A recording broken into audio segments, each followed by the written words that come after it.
And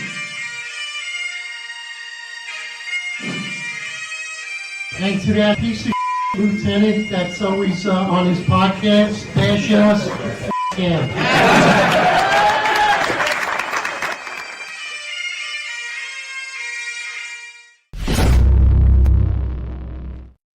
Attention to roll call. That's right. Good morning, everybody. 8:05 live Eastern time. And of course, it's Monday morning. There's a lot of NYPD, New York City content coming your way. And of course, if anyone watched on Friday, the Roundtable, it was a great show talking about the incident that was so prevalent happening in Times Square, where two NYPD police officers stopped and encountered a masked man carrying a toy long gun. So I think the episode was fantastic. Great engagement by the chat with our friends and listeners. Of course, it was taken down, so the powers that be don't want to hear the truth. So if you were here Friday for the Roundtable, you heard it. So that episode, I think, was fantastic. Anyway, jumping into what's going on in New York City right now. Two teens from Pennsylvania threw improvised explosive devices at a protest where two opposing groups clashed in front of Gracie Mansion. What's interesting about that, it seems off in the Finest Unfiltered, foreshadows things that are going on in New York City. We spoke about it on last episode. I remember prior to that, we spoke about other episodes that First Amendment activities, which are supposed to be protected, at the same time policed, not getting the attention it should, and could be an issue with domestic or foreign terrorist threats at protest. And sure enough, here we are, as prevalent as ever. So, of course, luckily and fortunately, they did not explode, but this could be deadly and it could be fatal. And the question is, could this open more attacks? Let's jump right into it. Good morning, John. Good morning, Marlon. What's your thoughts? What's up, everybody? Thanks for joining us this morning. Listen, just be ready. Like, we're not going to switch the way that we broadcast because, obviously we were taken down on Friday for reasons unbeknownst to us. I thought that after my appeal, the episode would be put back up on YouTube, and it wasn't. So just be ready. We have it up on X. We have it up on our X accounts, Instagram. We have up on Rumble.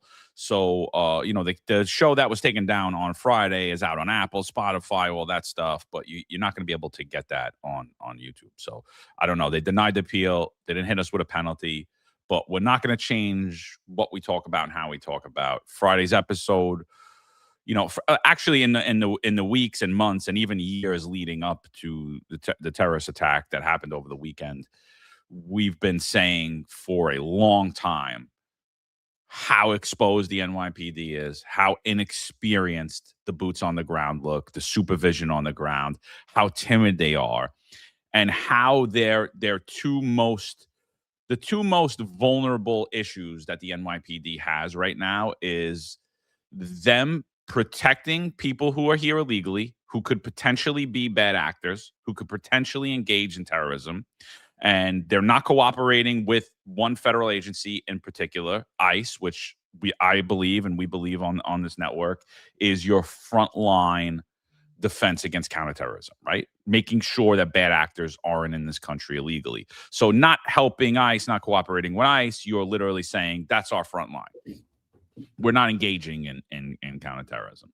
The other thing that was huge, and me, Eric, even before Marlon started jumping on, we dived in so deep into the protest settlement agreement, and we said over and over again how vulnerable it leaves New York City to terror targets, to bad actors, to anarchists who look to co-opt First Amendment events. And we've been talking over and over and over again how Zohran Mamdani, Jessica Tisch, all of these idiots in the NYPD, including the grifter Eric Adams, former disgraced mayor Eric Adams, and his former disgraced police commissioner Ed Caban, how dumb they were signing this protest settlement agreement and then doubling down and removing the SRG out of first line First Amendment activities. When there's a protest is a soft target, regardless what these people are protesting.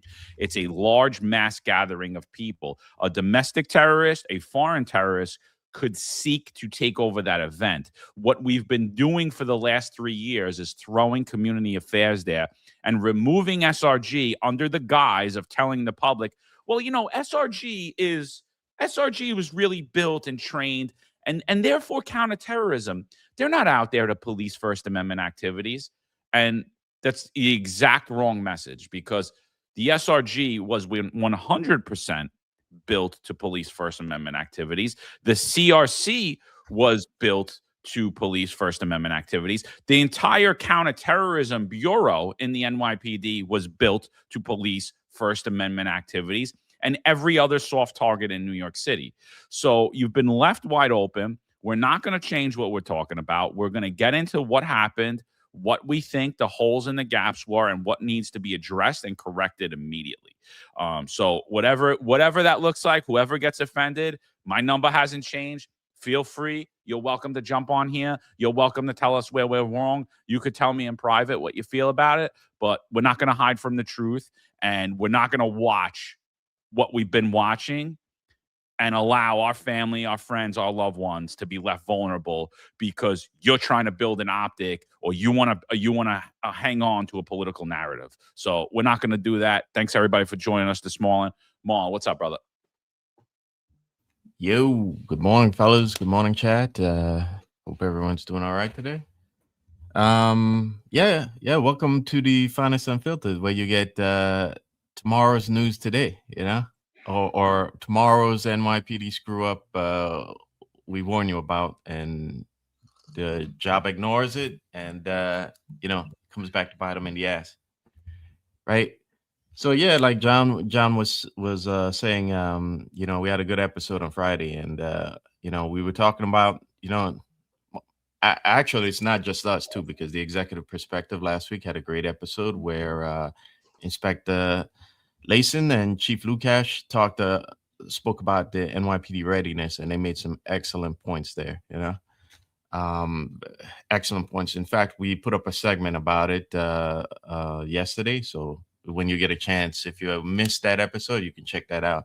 But yeah, we brought up a lot of points about NYPD not being ready, and those points, a lot of those points are new because, like John says, we've been talking about it all along. And when I saw, besides the points that we're going to get into here, when I see them wrestling with these two guys, I see a pylon yesterday of 4 or 5 cops on top of this guy just trying to put him in handcuffs. That also bothered me, and what bothered me about that is because you used to need only 1 or 2 guys to throw a guy in handcuffs. You put your weight on their upper body and you quickly get them in cuffs. Now you need a pylon of 4 or 5 guys wrestling with a guy who may have additional explosives on his person, trying to get him in cuffs. It just looked like a mess. And again, the job needs to wake up and address these problems before we have continued issues. But we have a lot to talk about this today, and ready to go. Well, the problem, Marlon, is that the job is not asleep and it needs to wake up. The problem is the job is dead. It needs to be resurrected, or it just needs to be completely just reborn. So good morning, everybody. Mikey G, great friend to the podcast. What's up, brother? He says, do you think you'll be able to get through a whole show without being taken down? So I could say this, myself, John, and Marlon, we're going to speak the truth. We're going to speak the realities of what's going on in New York City, what's going on with politics, what's going on with crime on a local level and a global level. We're not going to refrain and be shy and be intimidated to use our First Amendment speech. So the bottom line is, whatever speed bumps we hit along the way, we will navigate them and we will get the message out there. We won't stop. So they came for us. They tried to shut us down. They tried to threaten our families. We've had thugs come after us. We've had people from within the NYPD, actual on-duty active members of the NYPD. So this is just another bump in the road.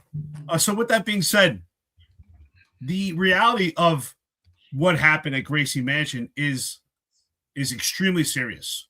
Now, we don't know how savvy these kids are. And we're talking about 2 teenagers that have managed to pull this off. So if two teenagers, 18 and 19 years old from Pennsylvania, could deploy 2 improvised explosive devices, think about that. Not 1, but 2 improvised explosive devices. What else could someone with a little research and maybe some different methods could actually accomplish at a First Amendment activity such as a protest? Think back during the George Floyd riots, right? There's pretty much an infamous picture of myself on top of a car holding my baton in the middle of a riot, and where I lost 20 vacation days for getting up on top of a car to get a better vantage point. Because at the time, there were 3 idiots in the crowd who tried to pick up a wheelbarrow and throw it at the cops, while numerous unidentified items were being thrown at cops, including urine, feces, all kinds of disgusting items. And I was disciplined for getting a better vantage point. So now we see at a protest here in front of Gracie Mansion of how serious these things are and what they could actually become. And we've warned you. We've talked about it numerous times, myself and John, and we've sounded the horn here for over 3 years. And Marlon has put a lot of stuff on social media for over 3 years about what's going on with the NYPD. It's weakened at this point. This leadership is not prepared, especially under Jessica Tisch, with 0 police experience. We're at a time of war right now, and that war is not a conflict that is isolated to a specific region. It's now a global issue. That's an issue that makes its way to New York City or various cities within this country, especially New York City, which is the epicenter of the world, where we need real leadership that's prepared for domestic issues and also foreign issues, especially terrorist threats. And Jessica Tisch, in my opinion, just doesn't cut the mustard. And especially with the collaboration or lack of collaboration with Zohran Mamdani, we have some serious trouble right now. We are headed down a very dangerous path. The NYPD is not prepared. And I agree with you, Marlon. It hurts me to watch the NYPD just so emasculated and weakened at this point that we need a pile-on for this particular incident where cops are just not prepared. And unfortunately, we have to meet the realities. We need to meet violence with violence. Sometimes it's just necessary. And that's the way we de-escalate things. Improvised explosive devices are very serious. And the only reason that no one is dead at this point, and it was just not mass chaos, is because of pure luck. This wasn't a matter of good policing. This was a terrible intel. And the post follow-up in regards to this arrest is absolutely terrible. John and I spoke about this. There was a car that was attached to the arrestees, to these perpetrators. What happened? What was the mode of travel? A lot of information has not been transpired yet. This is not transparent, or either it's just this actual investigation is just completely lacking. What was the mode of travel? Was anyone else picked up along the way from Pennsylvania to New York? What type of funding do these kids have? Do they have any? Have they been radicalized? Are they just solo?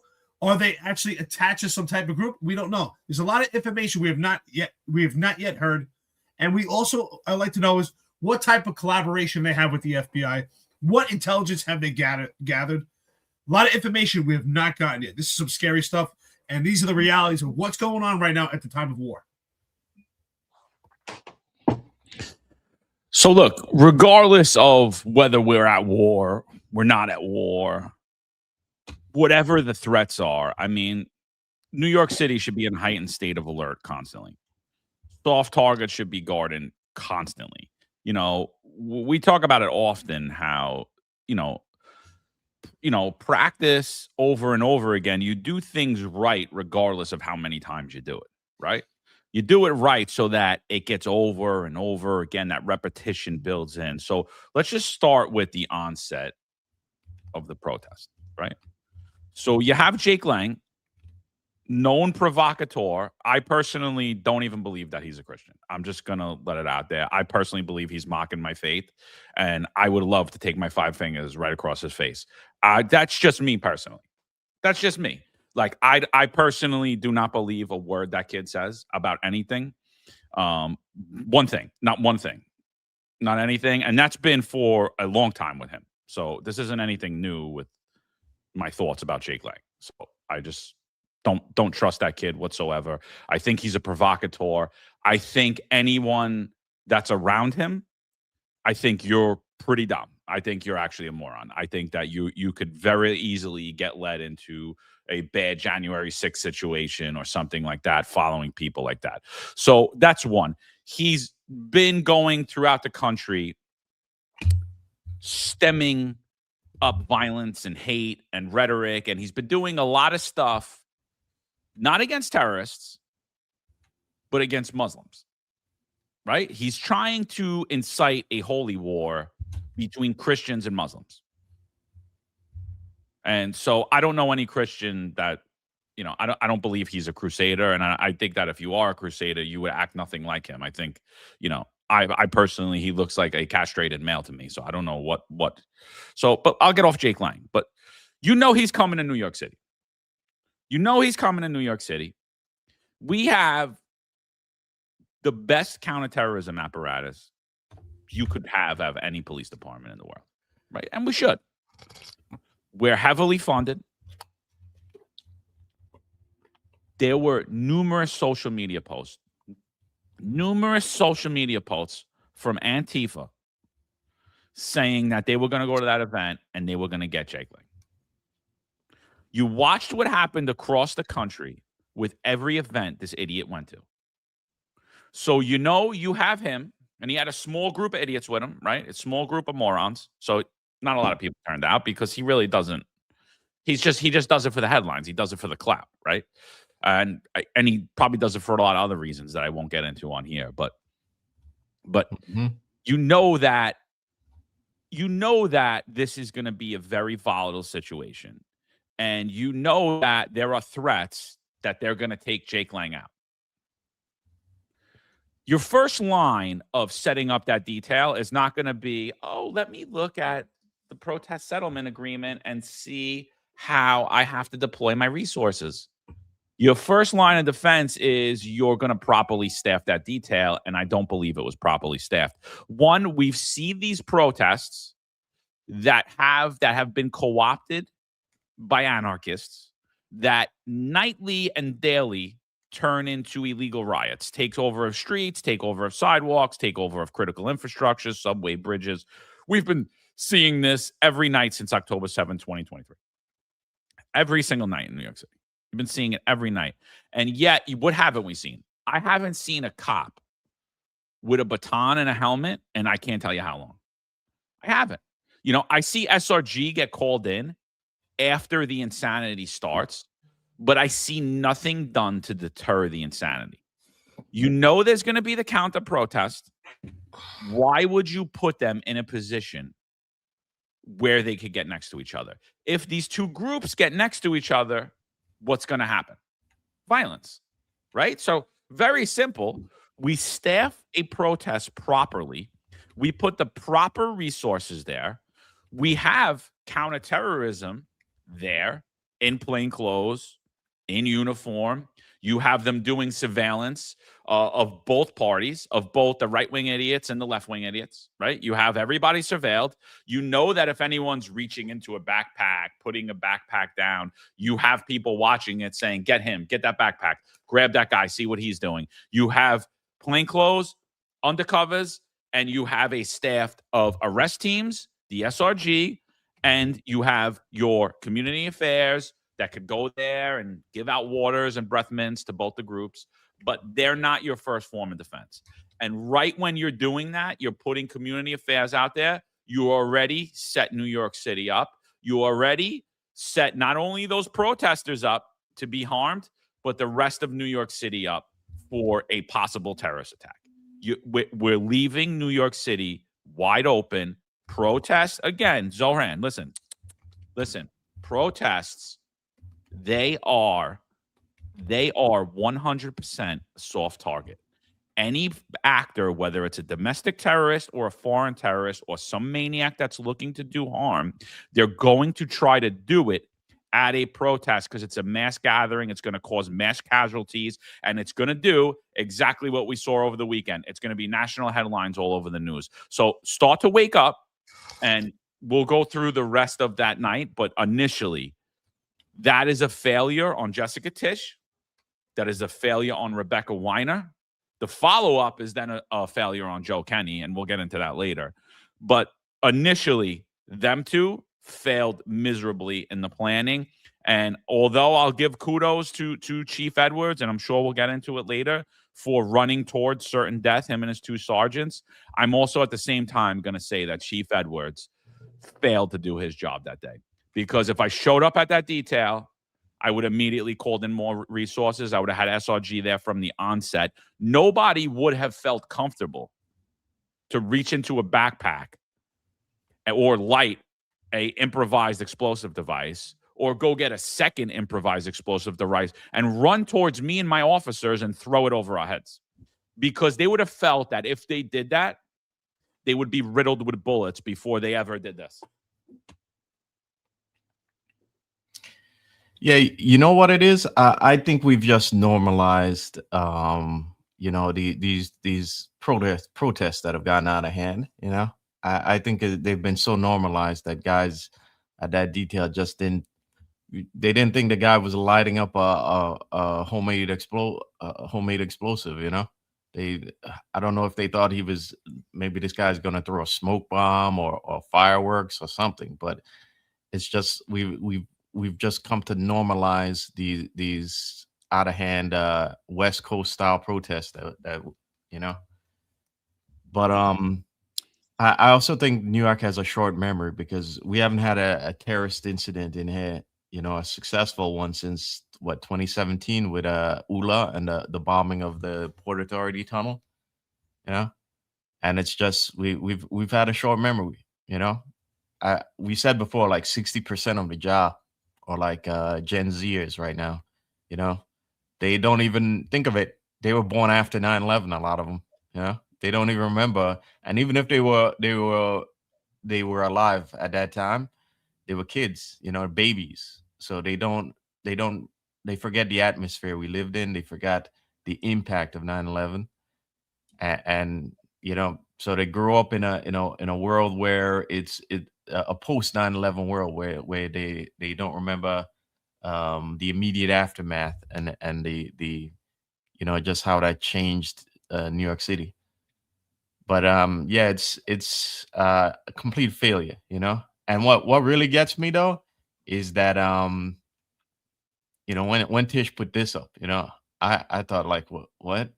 Isn't, if you get to this point already, whether the bomb went off or not, you've already failed. You just you might have happened to get lucky and the homemade explosive was, it is poorly constructed, but you got lucky.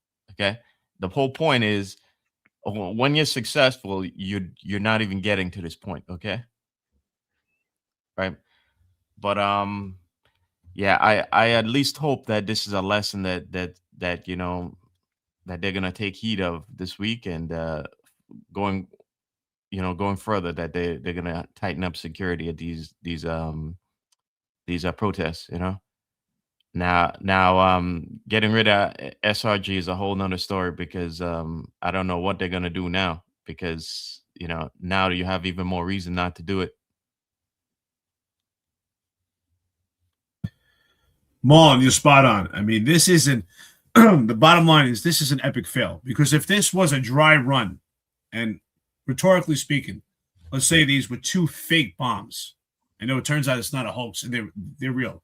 These are real improvised explosive devices that were actually wrapped with nuts and bolts.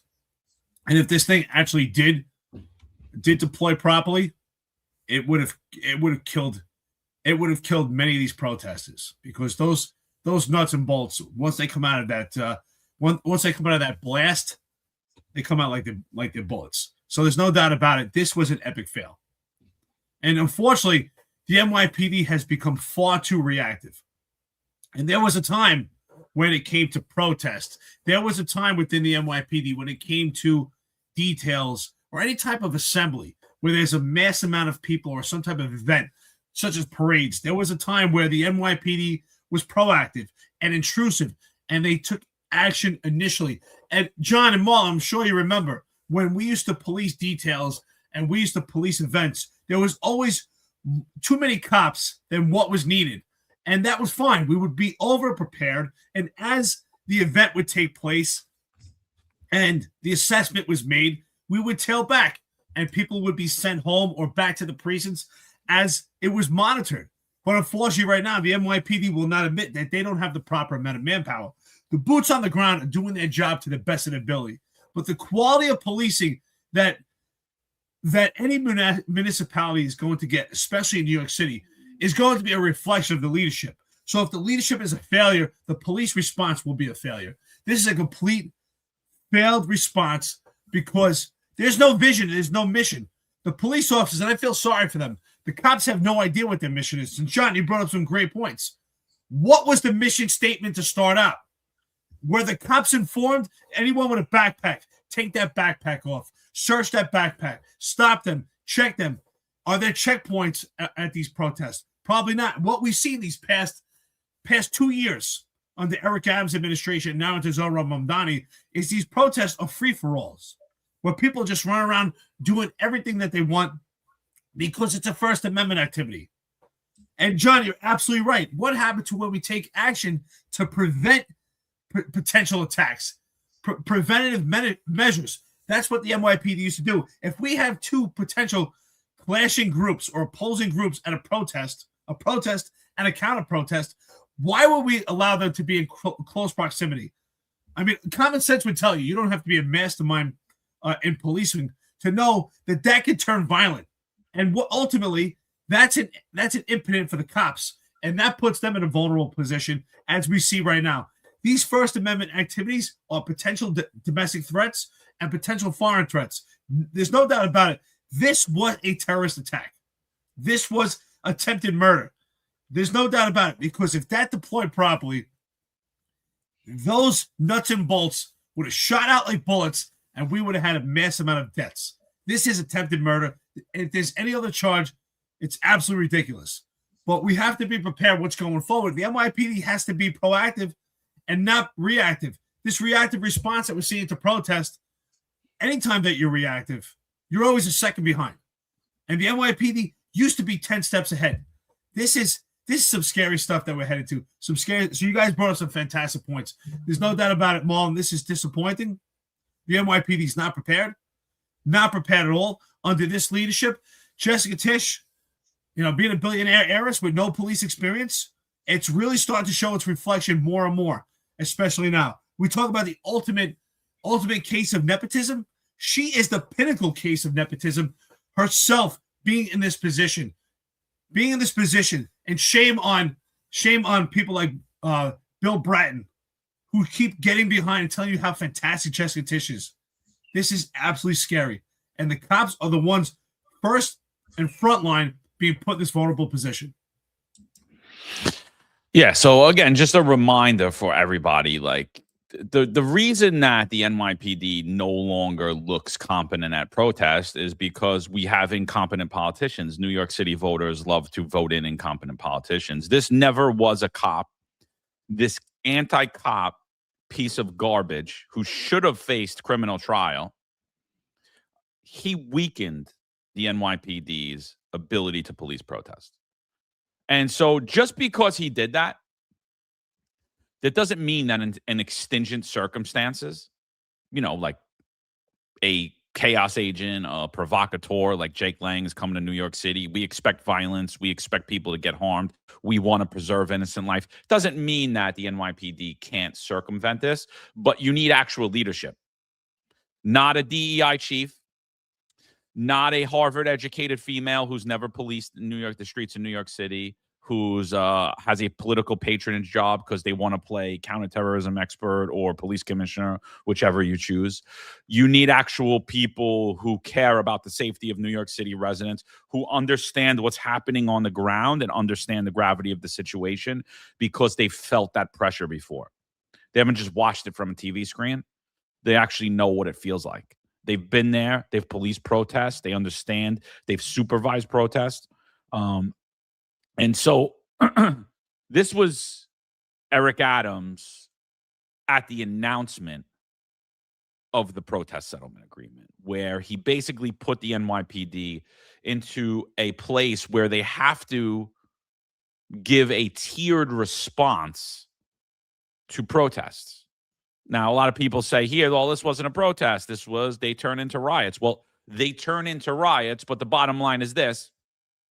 You're never going to hear me say that we should stop people's ability from using their First Amendment right, because that's exactly the trap that we're all being led into. I had cops texting me, we need to ban protests, make them illegal. I'm like, do you know where you live? You live in America.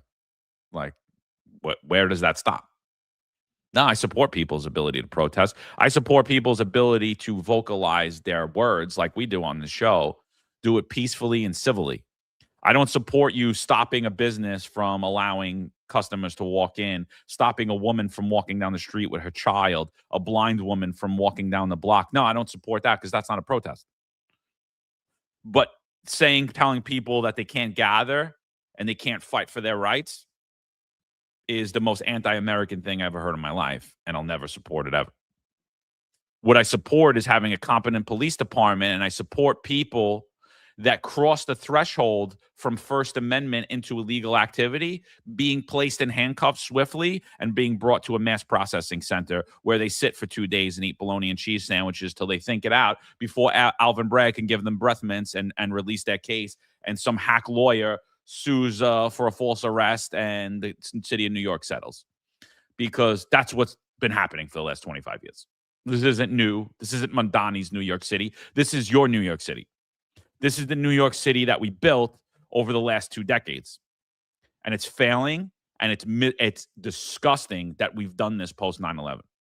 It's absolutely infuriating to me. So here's this moron who spent his days hiding in transit, not putting handcuffs on people because he did close to 25 years on the job. And his performance was so poor that every other cop in the NYPD, their records are wide open for all to see. But he got his sealed. Why? Because he's an embarrassment. That's why. Here he is on the protest settlement agreement. Announcing a legal agreement with the Office of New York Attorney General Letitia James, the New York Civil Liberties Union, the Legal Aid Society, and others stemming from the Black Lives Matter protests in 2020. Whether it was with 100 Blacks in Law Enforcement Who Care, a police reform organization I co-founded, or testifying against the illegal use of stop and frisk, I spent my entire career fighting for police reform and accountability. And this agreement is another step in making the reforms necessary to move our city forward. The right to peaceful protest is a fundamental part of American freedom, and this agreement sets new protocols and policies in place for the NYPD during spontaneous protests. It will ensure that we are protecting public safety during these spontaneous demonstrations, while also respecting protesters' First Amendment rights. Balancing these two important rights is one of our administration's core missions. And as mayor, I'm committed to improving our policies to keep New Yorkers safe and protect their civil liberties. Safety and justice go hand in hand. We will never compromise either. So that was him there celebrating it. And what you witnessed over the weekend was a direct result of those policies put in place. You see community affairs there who have no business policing protests. Now, they should be at protests in a supportive role, not as the first line defense for New Yorkers, not as a first line defense against with a counterterrorism effort. There is no reason that community affairs has been given the role in protest other than this moron. And this is what leaves New York City residents and police officers exposed. Chief Edwards, he came out with me and Eric. I think he's got 6 months more than us. You know how we policed, or I don't know. I mean, I didn't deep dive into your record, but I'm pretty sure you went through the Republican National Convention in 2004. I'm pretty sure you watched competent chiefs of department, competent police commissioners, and a police department that literally controlled protests that were thousands and thousands of people large, and they didn't turn into riots. And when they got out of hand, guess what happened? People got arrested. We put people in handcuffs immediately. But what we've been seeing time and time again is NYPD can't control what's happening because they don't staff it properly on the onset. And then they're screaming for help. I need help. I need help. And what were they doing after this? They're running through the streets in New York, escorting Jake Lang's U-Haul that he was just humping a goat in the night before, because that's Christian, right? Because that's what a Christian does, right? They hump goats. Yeah. So, and they almost get run over. Rocks are getting thrown at Jake Lang's vehicle. Nothing's happening to anybody. This should have been, we could have got me, Eric, and 10 desperados could have got Jake Lang out of there. No problem. We would have cut the street off. We would have stopped anybody from happening. We would have had arrest teams locking people up in the background. I mean, this is like what we saw on over this weekend was amateur. It looked like the NYPD is totally unprepared, and it's ran by a bunch of amateurs. Chief Edwards, you look like the biggest DEI chief I ever seen in my life. I don't give a shit that you ran toward danger. I'm sorry. I don't give a shit. It doesn't matter to me. Yes, is that brave of you? Yes. Does it show that you're ready to lay your life down for the city of New York? Yes. But how about you get ready to throw your balls on the table and throw your career up there and say, I'm not putting my cops in this situation. I'm not putting innocent New Yorkers in this situation. And I'm not going to allow situations like this to occur, because that should have happened right from the onset. That should have happened right from the onset. The minute you knew you didn't have this under control. And for the part where they're running towards the bomb, running towards certain death, just think that was the second time that individual lit an IED. You know, not one, I didn't see one cop take their firearm out of their holster.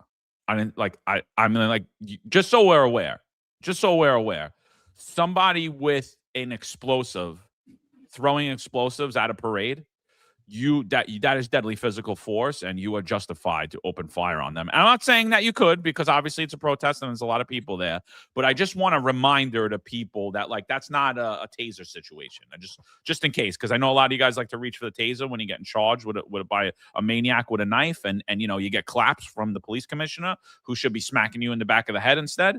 But that's not a taser situation. That's a, oh my God, we're all about to die. That is a pull your firearm out type of incident. And I understand the gravity of that situation. I understand. It could have easily turned out to be a smoke bomb, and you'd be on the front cover of the paper, and every member of city council that's saying, look how brave they were right now, right? Or every member would all be saying that you belong in jail. I get it. But this is the job you chose.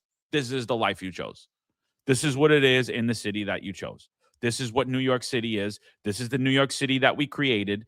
And instead of putting blinders on and pretending like everything's good and pretending like Jessica Tisch has a clue of what's going on in New York City or in the NYPD, and that her management team is competent, I mean, let's start having some real conversations here. Let's get the city council. Let's start talking to the city council. Let's start talking to the mayor and be like, what do you think would happen if we didn't have the SRG? What do you think happens? Do you feel safe at the next protest, having community affairs start off and being the first line of defense at those protests? Do you feel safe in doing that again? Because I don't. I think maybe, you know, let's bring back the hats and bats. Let's bring back the helmets and the nightsticks. Let's bring back a competent masculine police force that could quell riots that people don't feel comfortable around. Because if they feel like, oh, wow, if I'm going to seek to kill New Yorkers, I should probably feel threatened and afraid that I'm going to get shot dead in New York City. I should probably have a healthy fear that there's a competent police department that's going to light me up before I get there, or is going to stop me from ever getting there and maybe light me up in my car, or maybe apprehend me, and then I'm going to spend the rest of my life in prison because I'll be charged federally. Alvin Bragg can't protect me. Tiffany Caban can't protect me. Zohran Mamdani can't protect me, because America is a nation of laws, not of individual politicians or some hacks that pretend to be district attorneys. Yeah, I saw in there someone said that Chief Edwards is a good guy. I'm sure he's a good guy, but we've pointed out before that he's been promoted pretty. He looks like he's been on that rocket ship on that rocket fuel. So we should let innocent New Yorkers die because he's a good guy. Yeah. No, let's promote him again. He should get a promotion for failing to fucking stop a terrorist attack. Like he should get a promotion. John, you know that everyone in the NYPD is a nice guy. Everyone's a good guy. He's a good guy. He almost got all those cops killed, but he's a good guy. He's a good guy. He was the boss. Was he not the boss of the scene? Yeah. To me, the problem is when you promote guys so quickly, you have, first of all, you have less experience. And by the way, the assistant chief, who is a 2-star chief, is a borough commander. To me, that's the equivalent of being a sheriff running a department. Yep. In most departments, most smaller departments, you're the top guy when you reach 2-star. So I think 2-star should be one of those positions where it's more than likely your last stop, unless you happen to be that maybe, I don't know what, 2%, or maybe even less than that happens to go to a 3-star rank or above. 2-star should very well be the last stop for a lot of NYPD executives. Again, you're running your small department in most places. More than likely, I would think if you're a 2-star chief, you'd be able to you'd have an excellent resume where you can eventually move on and run some entire department. Most departments in this country are much smaller than in fact, all of them are smaller than NYPD. Okay, and even if you're a borough chief of, say, Manhattan North, how many people do we have in Manhattan North? Or let's say you're a borough chief in Brooklyn North. Well, there's 3 million people alone in Brooklyn. So, there's only 3 million people in all of South Florida right now. So, but the point I'm making is that when you get a guy who's promoted so quickly and is so young at that position, I think you have someone who's less likely to push back and less likely to stand up to poor decision making from above him, as opposed to if you get a guy who's been through the grind and he's an older chief, he's seasoned. You get somebody like Chief Marino, or you know what I'm saying, somebody who has the time up there. You're very likely to get, you're more than likely to get somebody who has the wisdom of being there, as opposed to a young guy who's inexperienced and he's had rocket fuel advancement. And also, I'm sorry, Chief, but I'm not impressed by this, and again, you don't need to have $1 million to be a good cop, or to be a great leader. But I think it's a reflection of the type of cop you were. And I think the best leaders, certainly in my experience, the best bosses I've had were guys who were cops and who've been to the grind as cops. And they understand what you got to go through, the work that you put in as you being an active cop. And it's just a totally different mindset as opposed to a guy who spent most of his career in an office. Okay. Now, I'm saying all this because, when I see this and I see guys walking towards it, I mean, we saw the guy lighting this up, that should immediately been the oh shit moment, and guys should already be in like a ready stance there, or like, not hands in the pocket, like casually walking towards it right now. Not those two. They're probably first graders with the hands in their pocket. Not those two. Oh yeah, that. John, you didn't know that's a new NYPD police tactic? Hands in your vest, hands in your pockets. Yeah. I thought it was this. I thought we just hold on our vest. This is very effective. That's the old timer. That's the old time. Here's the new hairbag. Here's the old hairbag. Hands in the pocket. Like, that's good. Oh, that guy just threw a bomb. Oh, look, he might be throwing another one. I'm not getting involved in this. They look prepared to me. Yeah, no, they look prepared for lunch. That's about it. Chief Edwards is he looks like he's doing a great job. Oh, I love how we keep giving the guy an excuse. Listen, I get it. Chief Edwards came on in the same era that we did, But at some point, in order to make it up in the administration, you have to be willing to put on the ball gag. I often talk about the idiot chip that you get injected with. They get injected with a ball gag. All right, you willing to wear a ball gag? Get on your knees for now? Yes. Okay, you get promoted. Yeah, yeah. And Sorry, and the Marlon. thing is, no. The thing is, like, it. If you don't have, again, if you don't have that experience, you're more than likely not to push back against the poor decisions from the top. And those poor decisions include not having the people who all they think about all day is terrorism, and people like SRG, if you're the chief who's in charge of that and things go sideways, you should be thinking long term and thinking that, hey, you know what, I'm gonna need. I better have this protest properly staffed. Otherwise, when shit starts rolling downhill, I'm the one who's gonna get thrown in front of wolves for it. But again, I just think that there's just so much problems involved with this scene right here. And the other issue is, this entire block didn't seem to have like a cop on it. It seemed like cops are on both opposite ends of it. And there was nothing in the middle here. First of all, if this was a portrait right now, if this was up on a wall, this picture right here, and you had no idea what happened at this incident, and we said, hey, listen, we just asked someone, tell me, what do you think happened? I'm like, I don't know. I see two cops walking, look like they're headed for lunch, but there's some guy running here. Does this look like two police officers that are in action? Does this look like two law enforcement officers that are prepared to take action? Let's be honest. There's a difference between bravery and also good policing. And those two should coexist. They should commingle. You should be brave, but you should act with a purpose. You should act with significance. Does that look like they're moving with a purpose right now? That they're about to take action, walk with their hands in their pockets? Oh, like Justin, he just threw a bomb. Let's go walk over and talk to him.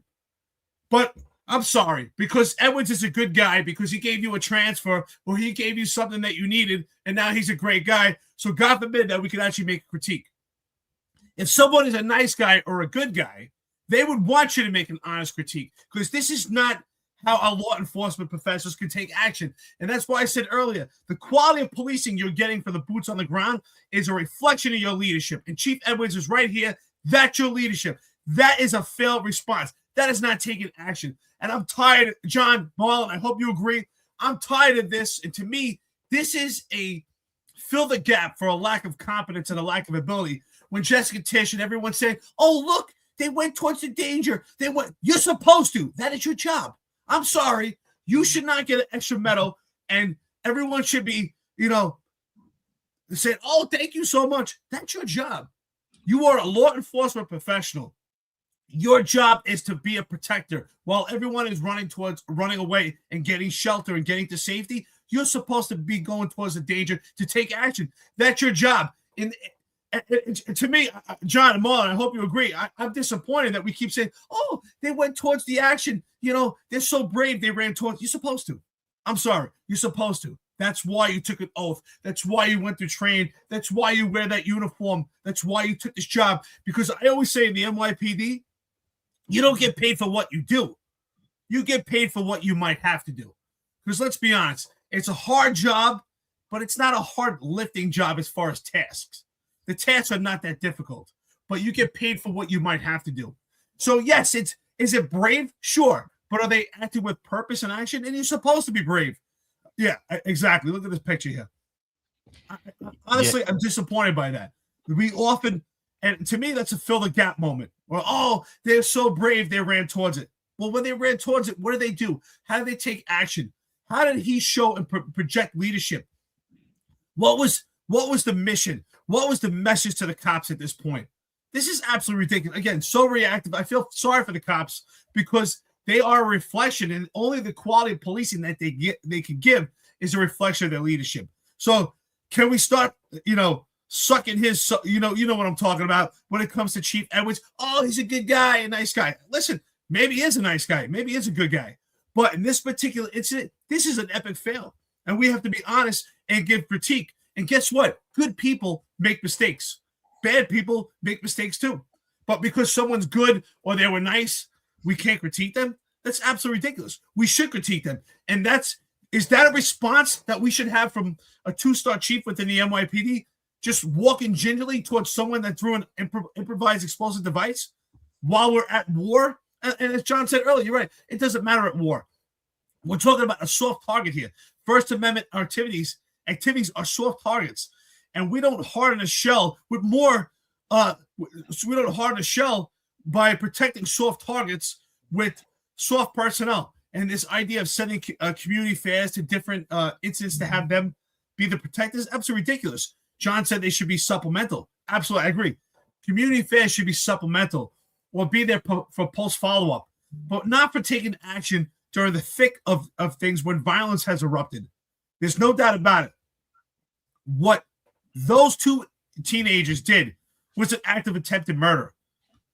An act of attempted murder. And any police officer there carrying a firearm would be totally in their right to take out that firearm and be prepared for it. We're not saying to act gingerly, act stupidly, and to fire your weapon into a crowd, but we are saying to have control of it and be prepared to use it if needed.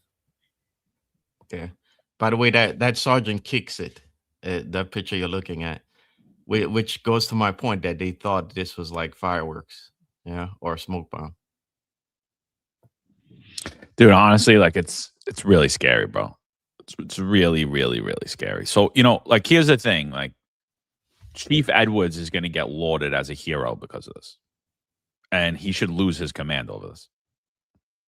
He should literally lose it. If I was the police, he would lose his command. Like, you thought that this was okay? You thought that this response was okay? You endangered hundreds of thousands of lives in New York City. You thought that you were set up and that protests. Oh, they made the plans for the detail. I didn't make it. Who's they? Are you a chief? Do you run Manhattan North or do they run Manhattan North? You know how many times I showed up at details as a sergeant and they gave me like nobody and things weren't right. Like I didn't have metal barriers. I had wood barriers. And I'm like, yo, boss. I'm like, what's going on here? Like, this is going to be a disaster. Well, that's what they want. I'm like, look, boss, I don't know who they are, but I'm telling you right now, it's going to be a disaster. Like, we need this. I need a couple of more guys. I don't need any other sergeants. John, stop. I don't stop. need He's a good guy. But yeah, John, but they were good good guys. They were good guys, So it's, and here's the thing. This is a evolution of time, I watch people that don't know what they're talking about or just looking to go viral. This is Mondani's New York City. No, it's not. This is everybody's New York City. This is your New York City. This is the New York City you created from being silent and compliant. This is the New York City that the DEA created and the PBA and the SBA and the LBA and the CEA for lauding over Eric Adams. So, there were a lot of protests that happened since 2023, since October 7, 2023. And there were a lot of times critical infrastructure in New York City was taken over. And we've said it on this podcast, but more have we talked about it offline than on this show, how these all appear to be dry runs for a huge hit for a terror target. We've said it over and over again on the show, but we've talked about it at length on the show, but also in our own time talked about it. Like, this isn't right. Like, we're allowing critical infrastructure to get taken over.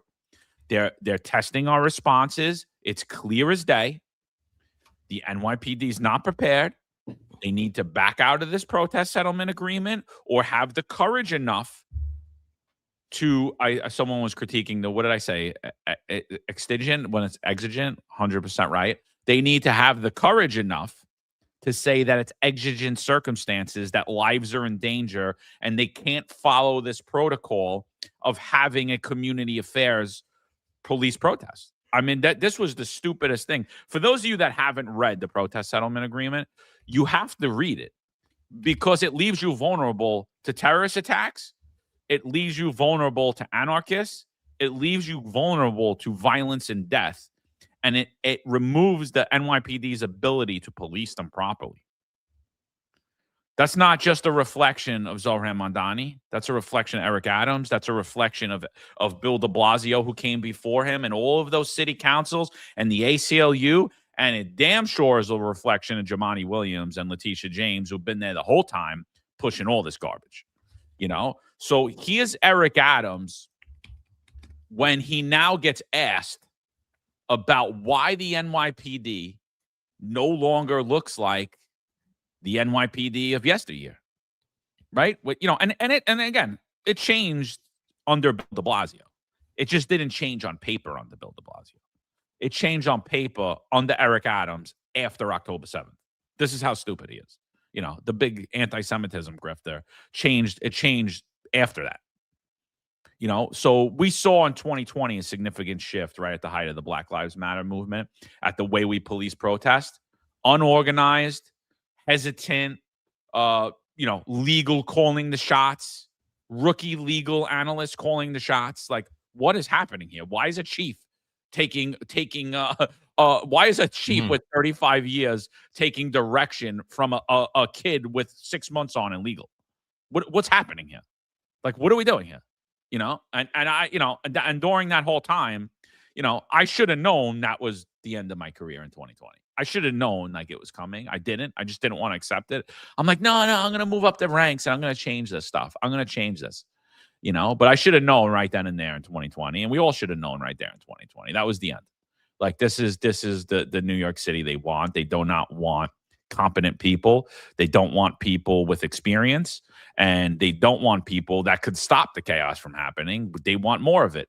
So here's Eric Adams. I showed you the prior clip where he's celebrating signing the protest settlement agreement, how he said he pushed back on stop, question, frisk. He celebrated the Black Lives Matter movement. A lot of you forgot that when they were painting Black Lives Matter in front of Trump Tower, it wasn't just Bill de Blasio there. It was his boy Eric Adams with a role of painting Black Lives Matter. So this was also the Eric Adams rhetoric. So here he is when he gets asked about it. Like, why does the NYPD not look like they were? And we're sitting here for 2 years telling you you're wide open for a terrorist attack, and the NYPD is not doing anything about it. Mr. Mayor, earlier this year, the NYPD entered into a settlement agreement on how it polices protests relating to Black Lives Matter protests. Yep. After that settlement was reached, changing how the NYPD handles protests, now you see protests relating to the Israel-Gaza war, including protesters, including people with some radical politics, shut it down, disrupt things. So with this new matrix on how NYPD polices protests, have you been reviewing the reports that are born out of these protests? And what do you think of the new protesting system the NYPD is operating under? I'm glad you asked that question because that is what I keep saying about the two schools of thoughts and the byproduct of some of the changes that we've made. I did not agree of the concept of those changes. You know, I pushed back hard. And we're going to start to see the byproduct of those changes that were negotiated. The judge basically,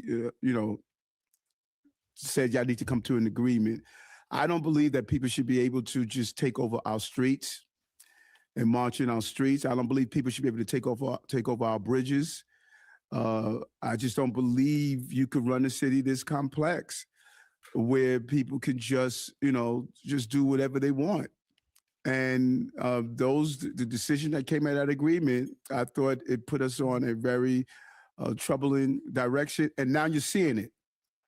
When you see, 1,000 people go to Grand Central Station and decide that they want to just close down Grand Central Station, or they want to sit in the street in front of Times Square, we're seeing a byproduct of this. The reason why that is happening is because the NYPD is operating under this new matrix of policing protests from the settlement, that is allowing people to, as you said, take over Grand Central Station. This is not something NYPD would have allowed to happen before the settlement. Well, when you look at the agreement, the right to walk in the streets, the right to just basically, it's more lenient. The police department is have to be extremely more hesitant in actions that they would have carried out in the past to keep the peace. And now what happens when people peacefully protest, it doesn't become a problem. But now we're seeing that some of the peaceful protests there are people who are being embedded in these protests. We had a person yesterday who started spray painting Starbucks, using hateful terminology, spray painting Starbucks, riling up the crowd. When police went in to take action, others started joining in. These are very volatile situations. So peaceful protesters, when you allow violent people to be embedded into peaceful protesters, it moves from a peaceful protest. We had to call a level 3 yesterday. That's a high level mobilization when you have to call a level 3. And, we were able to only have 6 people arrested, great level of restraint, but you can't embolden those people who are watching what's playing out in New York City. People come from all over the country. A lot of our agitators are outside people who come from all over the country and embed themselves into peaceful protests to rile up the crowd. And so when you look at, since October 7th, we have 400 protests. And unlike in other municipalities, we've been able to monitor that. But you're seeing a small pocket of people who are now becoming part of the protest, who are really trying to rile up the crowd, and we cannot tolerate that. And we can't accept it. If you had such issues, 483. Wow, 483. If you had such issues with the settlement terms, why did the city enter the settlement? Why not just fight it and keep the lawsuit going? The signals we got was they were telling us that we could have had a worse of outcome if we didn't come to some type of settlement. That was the signals. As soon as I read the settlement, I said, this is a problem. This is a problem. And, you have to go by the advice of your attorneys, but as soon as I read it, anyone who policed this city should be concerned about what's in the settlement. So there he is. He clearly didn't read the protest settlement agreement because he couldn't actually explain it to you what it was. It was a tiered response to which basically said, we don't want the cops to look mean at protests. So people here like, oh, we should focus on the politicians. Yeah, it's just so we're aware. When you're an NYPD chief, you are a politician in uniform. So Chief Edwards, I am focused on the politicians. I'm focused on the people that have said nothing the last decade. Mikey G asks, is there enough cops to even police the protest? Yes. You know whose fault that is? There isn't. You know why? You know why there isn't? Because of chiefs like Aaron Edwards, who've been silent and compliant, the politicians in uniform like him. So I am focusing on them. I'm focusing on the guys that said nothing about this protest settlement agreement when Eric Adams was fucking cheering it on and we were waving white flags going, what the hell's going on here? What are you doing? What are you doing? What's happening? No, everybody thought it was a good job. Everybody was, LePetri, you thought it was good too, right? You thought it was good too? Anyway, the moron didn't read the protest settlement agreement. And now when he's confronted by the media, like, why do you guys look incompetent? Why do you look like you now do not know what you're doing anymore? You've looked so competent for the last 2 decades. Like, what happened? What happened? Oh, it's because of the protest settlement agreement that you signed and agreed to and went online and cheated about? That one? Oh, it's because of the signals I got from the lawyers. Are you the mayor? Should we not be focused on Eric Adams? Should we not be focused on what he did and how he emasculated the NYPD and their response, their counterterrorism response to First Amendment activities? Should we not be focused on that? Or should we just not focus on chiefs who show up there like they're, oh, this isn't me. Oh, this is a politician. This isn't me. This isn't my job. No. This is your job. This is your job. You're a 2-star chief. You're in charge of an entire borough that has about 1.5 million people in it. This is 100% on you, bro. You decided that you're going to be a lackey and a water holder for these progressive politicians. This is on you. Why did it happen, Chief? How were they able to get 2 devices off, Chief? Why do your guys have their hands in their pockets for, Chief? Why were their community affairs policing the protest, Chief? Where was the SRG? Did you have any surveillance there? What did they do? What was your surveillance staff doing? They didn't pick up these 2 guys? How were they able to run towards your officers and throw a bomb that the kid couldn't even throw? I've never seen such a pathetic throw in my life. He was like, how is he able to jump over your officers' heads, not get shot, and then run away and go get another bomb? How did that happen, Chief? Did you not deploy your resources properly, Chief? Or are we just going to blame Eric Adams or Zohran Mamdani or the people that put the protest plans together? Do you not take ownership over this, Chief? Oh, you're a hero, though, because you were dumb enough to run towards a bomb when you should have been shooting somebody. You're not a hero, my friend. You're not. I'm sorry. You got a pair of balls. Good on you for not being afraid to die. But you're just dumb enough to get everybody that you're with, that everyone that's stupid enough to follow your leadership killed. Sorry. You could say it's a bad take all you want. It's the damn truth. He should lose. But John, if he die in the line of duty, everybody loves you. He should lose his command. He could be a good guy. We'll go barbecue together. But Chief, guess what? I don't ever want to police a protest that you're there. I don't ever want to police a protest that you're in charge of, because you obviously don't know what you're doing. Did you ever read the protest settlement agreement, Chief? What do you think about it, Chief? What do you think about it? Good guy? Good guy? What do you think about it? What do you think about what Eric Adams said there? What do you think? You think it was a good thing? What do you think about Zohran Mamdani saying that we shouldn't have a counterterrorism? We shouldn't have counterterrorism units at a First Amendment activity. What do you think about that, Chief? Think that was a good idea? You don't think that leaves your cops vulnerable? You don't think that leaves the residents of the borough that you're in charge of vulnerable? Because I do. Because anybody with a fucking brain in their head does, right? But no. You know, I guess maybe, you know, he earned it because he was a good guy. But I say he didn't fucking earn it, because clearly he didn't earn it. You got 30 collars. Like, it's an embarrassment.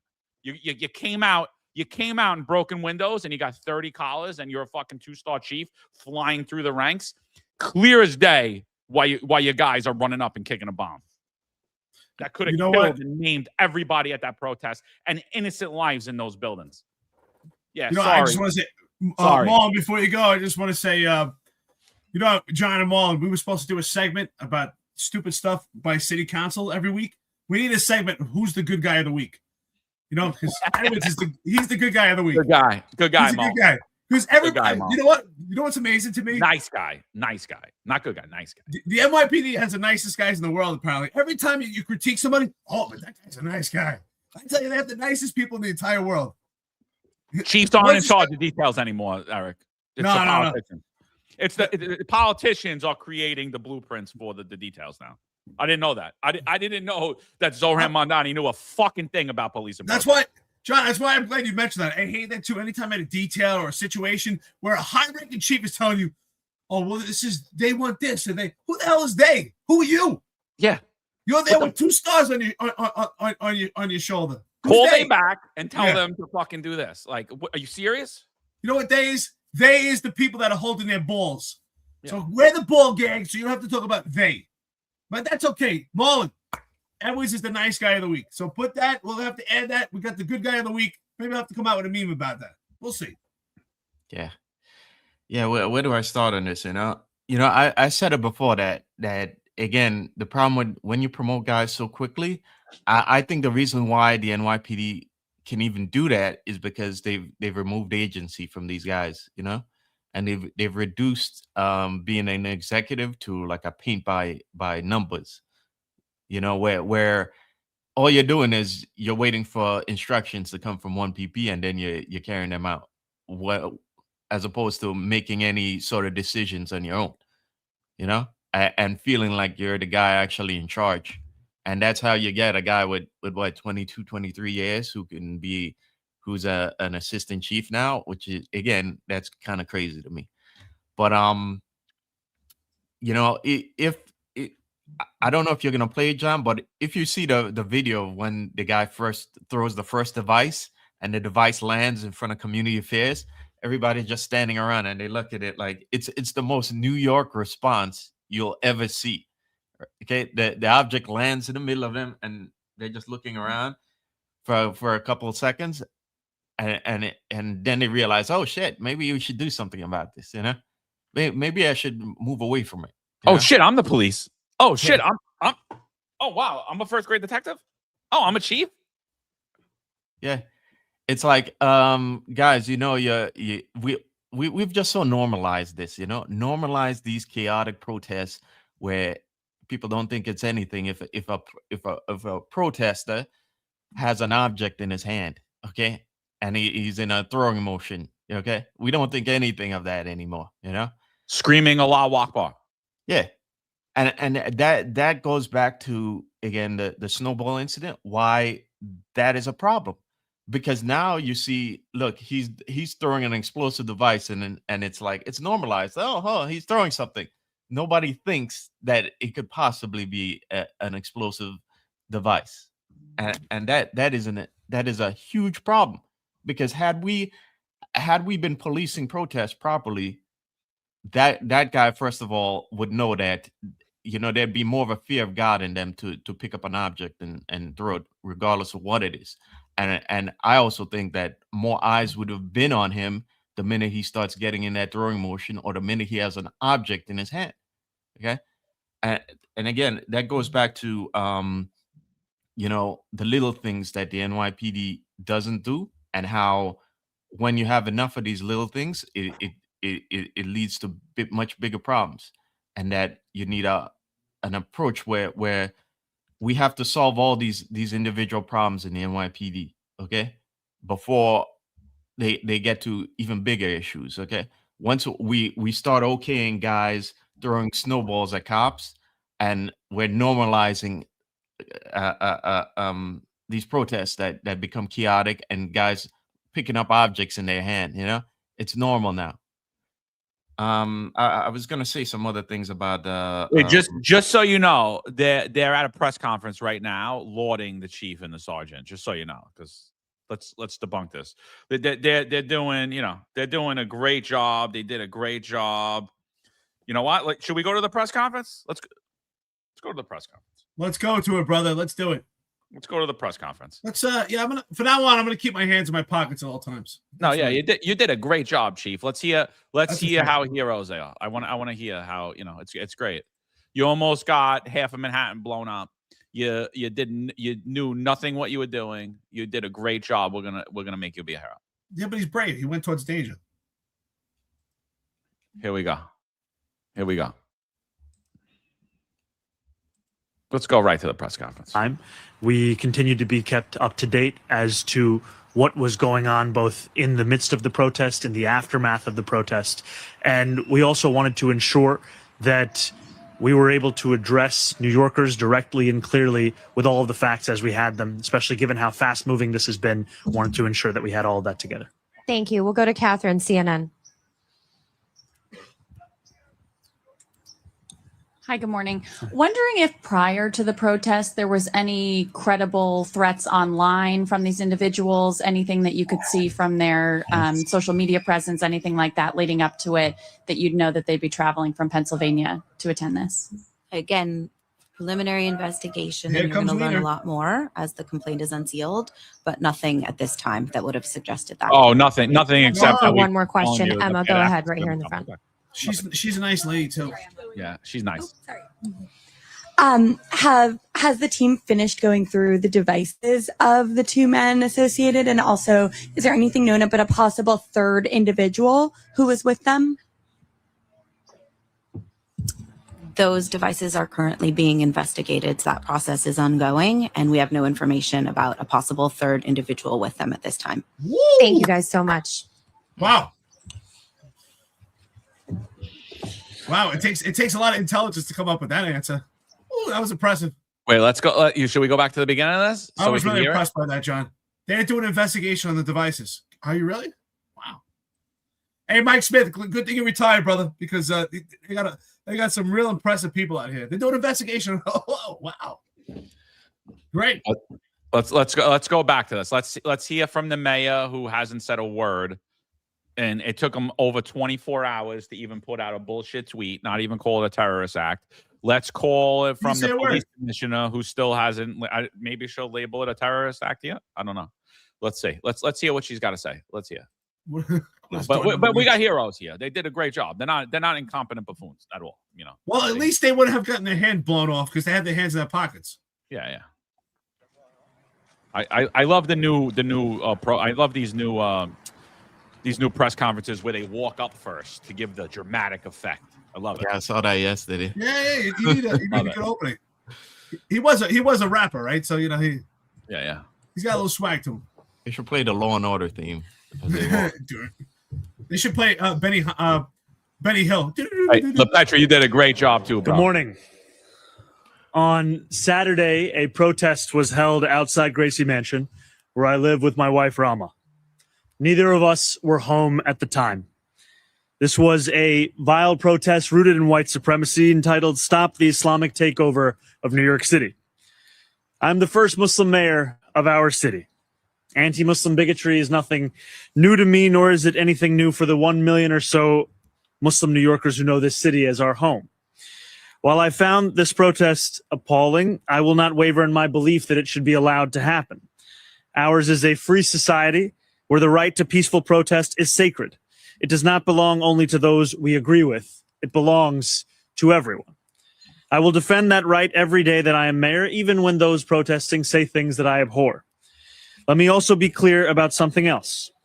New York City will never tolerate violence, whether from protests or counter-protests. Many of the counter-protesters met this display of bigotry peacefully, with a vision of a city that is welcoming to all. But a few did not. Two men, Amir Balat and Ibrahim Kayumi, traveled from Pennsylvania and attempted to bring violence to New York City. They are suspected of coming here to commit an act of terrorism. There is video of these two individuals throwing two devices towards the protest. The police department has determined that these were improvised explosive devices made to injure, maim, or worse. Thanks to the swift and decisive actions of NYPD officers at the scene, both men were immediately taken into custody, and the devices they brought taken off of our streets. I want to commend the officers who were on site.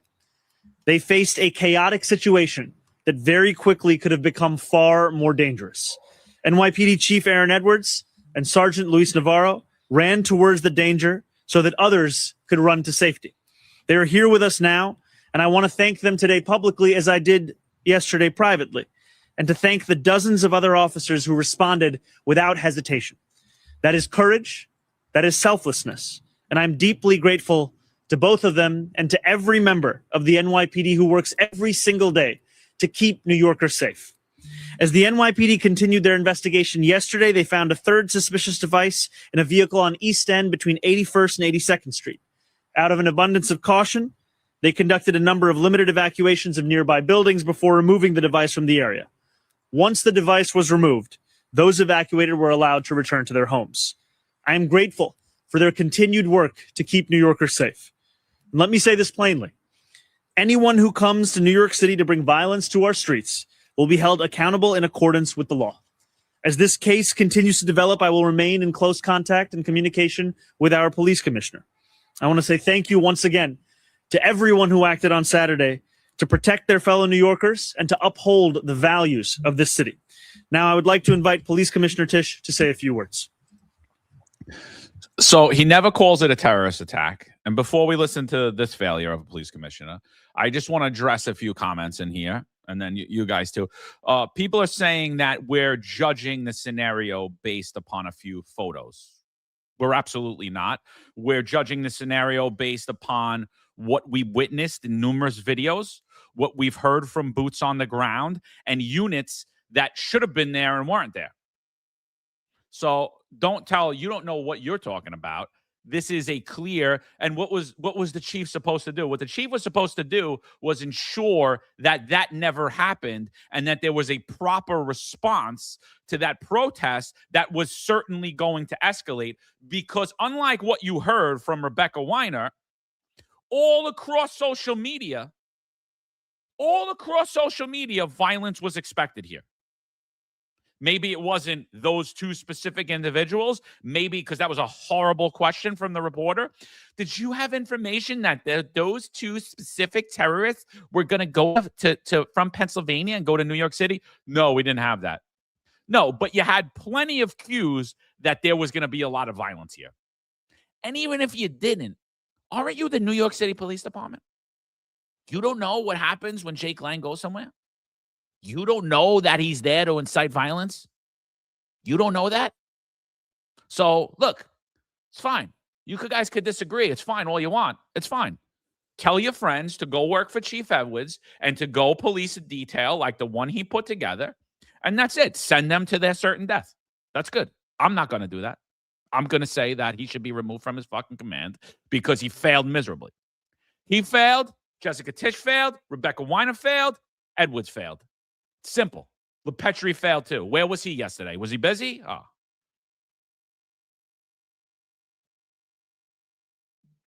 What do you guys think? Anything? Are we off base here? Like, is it me? Like, I don't know. Are we judging the scenario from a few photos? No, sorry about that. My computer froze for a second. Oh, here we go. But sure it did. You know, it goes back to this whole thing about you know, Chief being a nice guy. You know, that the problem is, again, you know, Chief was the highest ranking officer there, and if you think that you don't have enough cops there, I mean, when stuff rolls downhill, you're the one in charge. You know, if people had gotten killed there, that'd be the end of him. That'd be the end of his command. You know, I mean, he just got lucky that, again, that this device was you know, was poorly constructed. You know, I mean, I don't understand. I don't even understand why he's even here right now, because I'm not sure I would want to even show my face to the camera right now. You know, and I would, in fact, I would have that. I would still be thinking about that incident, you know, and how lucky I am, especially this sergeant had. This sergeant could have been a paraplegic right now, you know. I don't think there was anything successful about what happened there. You just got lucky, okay? And the whole point we're trying to make here is that this, first of all, the units that were there didn't seem like they had terrorism, that like they were properly briefed that you know, this was a soft target for a mass casualty attack, you know. And like their whole mind frame was in, oh, a terrorist, he's lighting a device, it could be a bomb, you know. And that's a problem, because if those guys who are on the scene aren't thinking in that mind frame, then maybe you should get some other units in addition to them whose job it is to think about terrorism all day, you know. You know, I think listen, our friends and listeners in the chat, I really appreciate the engagement because it keeps us going. Reed, you're spot on. Chief was waiting for a higher chief to take responsibility, and that's something that's always lacking within the NYPD. Even with my own anecdotal experience, something I've seen, it's more prevalent now than ever, but it's always been a problem within the NYPD, is that we fail to take leadership and ownership at every level. Chief Edwards was the highest ranking member at the scene. He's supposed to take ownership.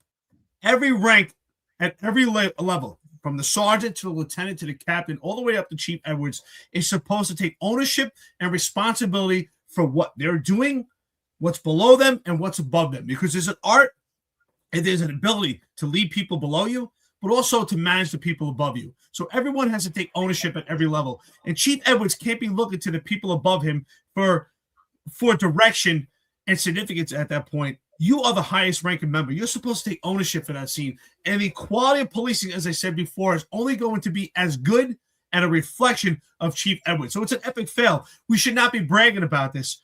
If you listen to some of the comments here, Zohran Mamdani is bragging about the fact that they got the two explosive devices that were deployed there. What he failed to mention was that's not a success. Those items were apprehended after the fact. Now, it would have been a success if you had thwarted or intervened and impeded the act. If you stopped them before they did it, and we retrieved 2 improvised explosive devices before they were actually deployed. So it's not a success. Think about this. We have 2 young teenagers that managed to drive from Pennsylvania to New York City with bad intentions.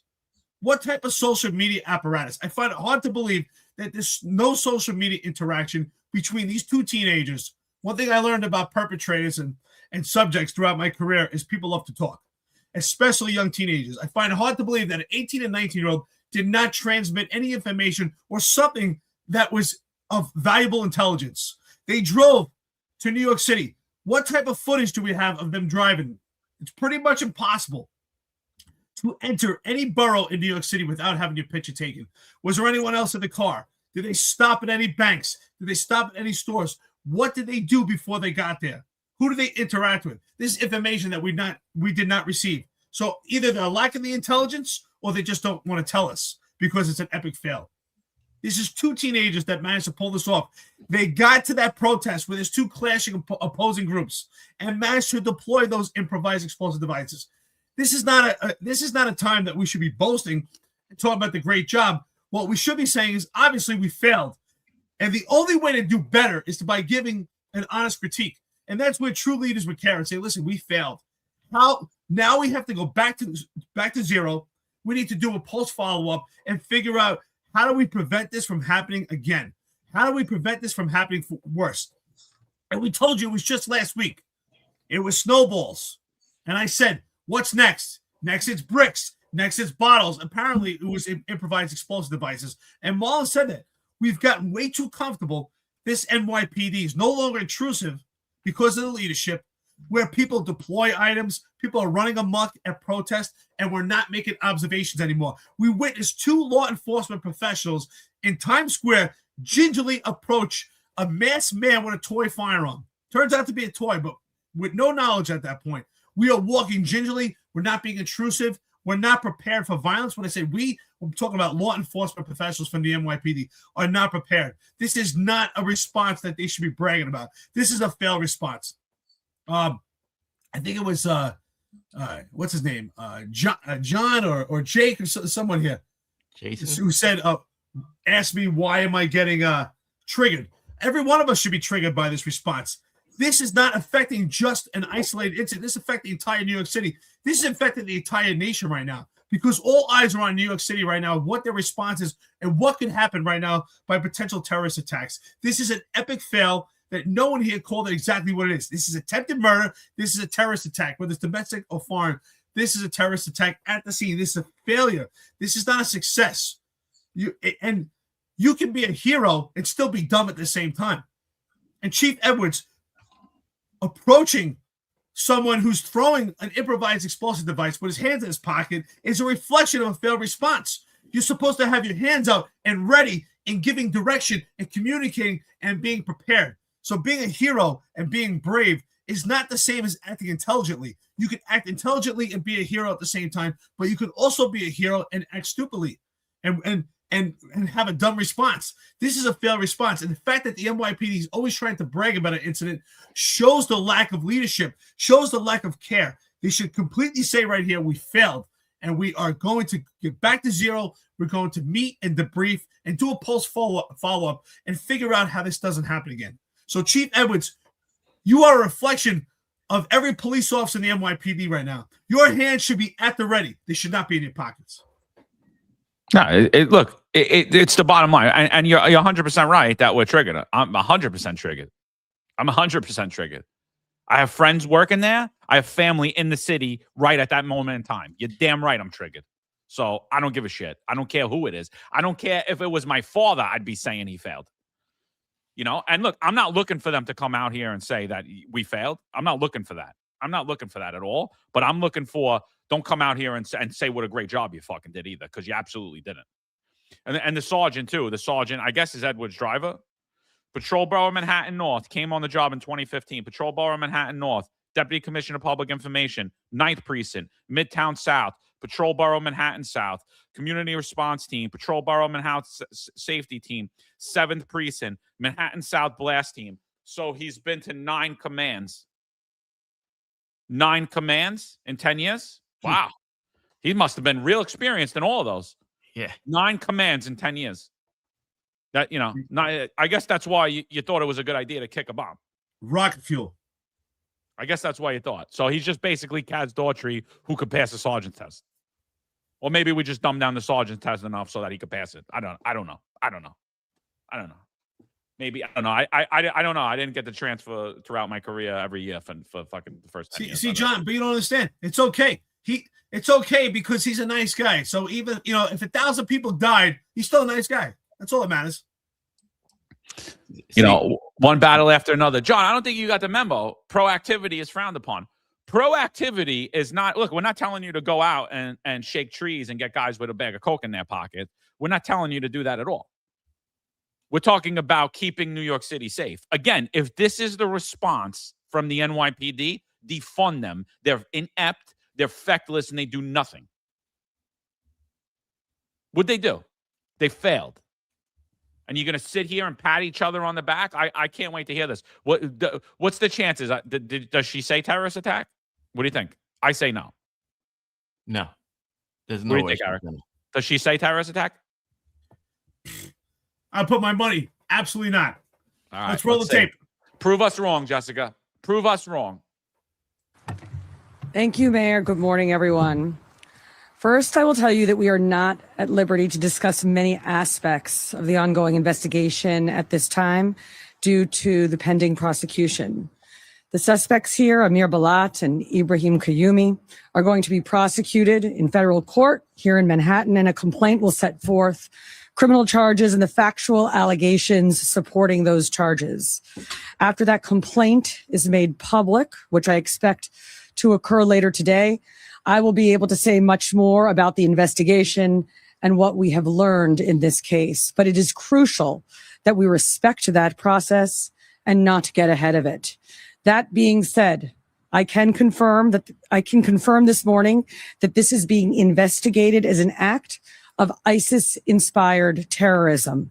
I can also provide some additional information building on my remarks from Saturday evening. At that time, we were beginning to conduct preliminary analysis of two devices that were ignited and deployed earlier that day, one in a crosswalk on East End Avenue and East 87th Street, and the other on the west side of East End Avenue between East 86th and East 87th Streets. That testing was performed by the NYPD's bomb squad and FBI special agent bomb technicians in consultation with an FBI chemist.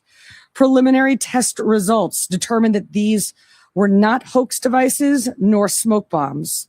They were improvised explosive devices that could have caused serious injury or death. Part of our initial investigation was to determine what energetic substance, if any, was used in the two devices, and our analysis showed that one of the devices deployed by the subjects contained the substance triacetone triperoxide, known as TATP.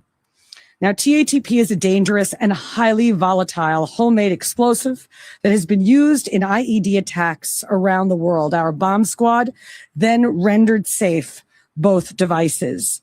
And as of now, explosive evidence samples are being sent to an FBI lab for further testing.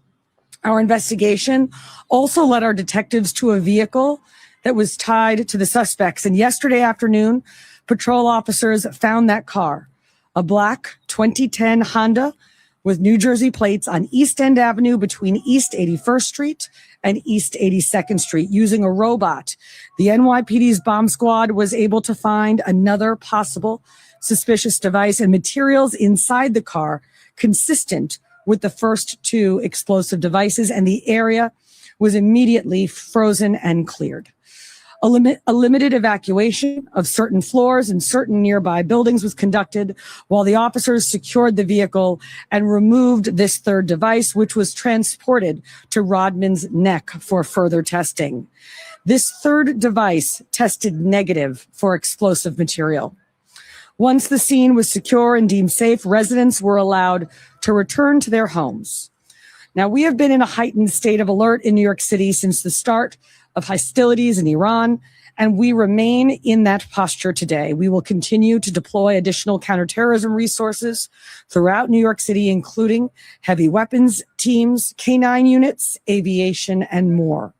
The NYPD is vigilant and determined in our unceasing efforts to ensure the safety of this city and the security of its 8.5 million residents. We also cannot lose sight of how serious this situation was. The last time that an IED targeting people was deployed in New York City was in 2017 when Akayed Ullah detonated a device strapped to his torso in the pedestrian underpass connecting the Port Authority bus terminal and the Times Square subway station. No one other than the attacker was injured in that incident. And once again, we were fortunate that the devices used this weekend did not cause the kind of harm that they were certainly capable of causing.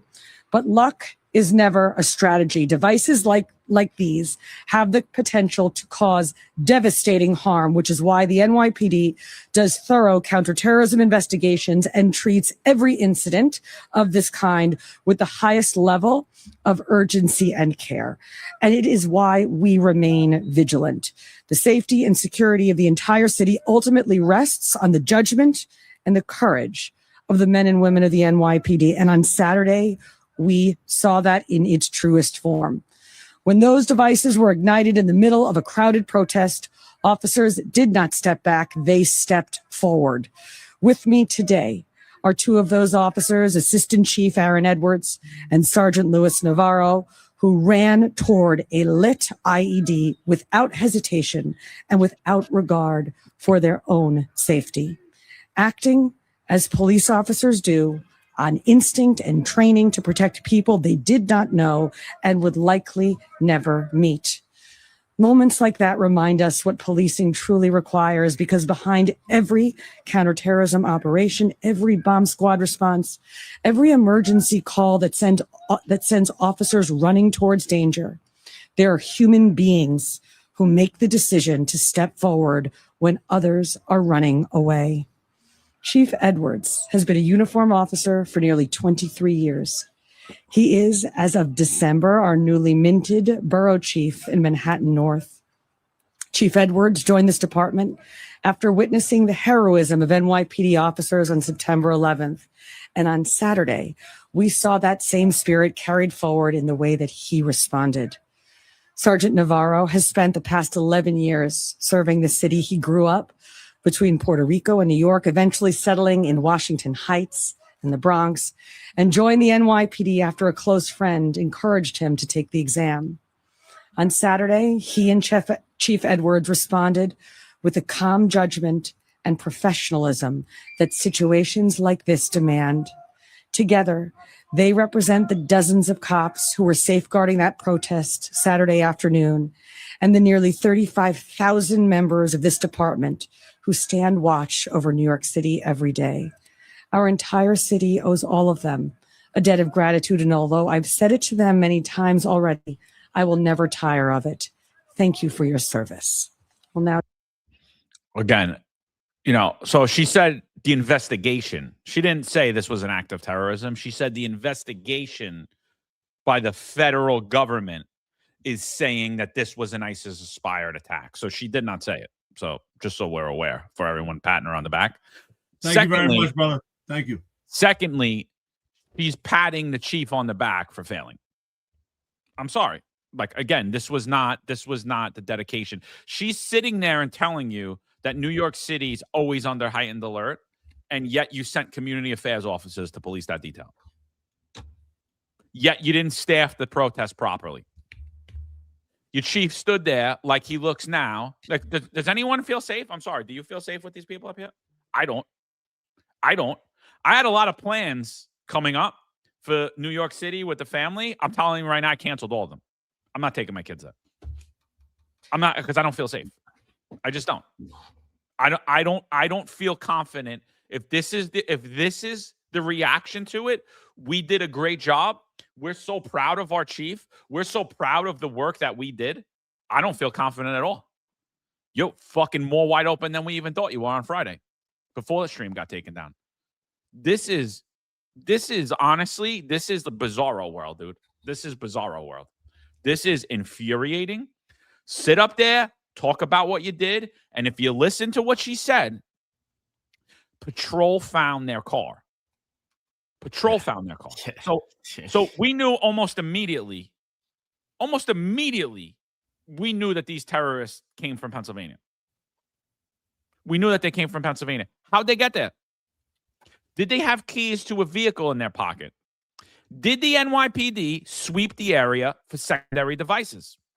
How was their car not found within 24 hours? Why did patrol find that car? Why didn't the sweep? The car was 6 blocks away from Gracie Mansion. This isn't hard, people. This is not hard. Policing 101. Where there's one device, there's 2 devices. How about where there's 2 devices, there's probably 3 devices?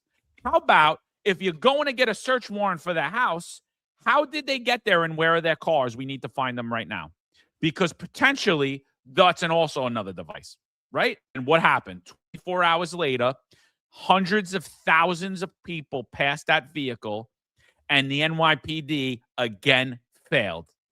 2 Harvard grad failures, a moron mayor, and 2 DEI chiefs standing there that compliant and incompetent. I'm sorry.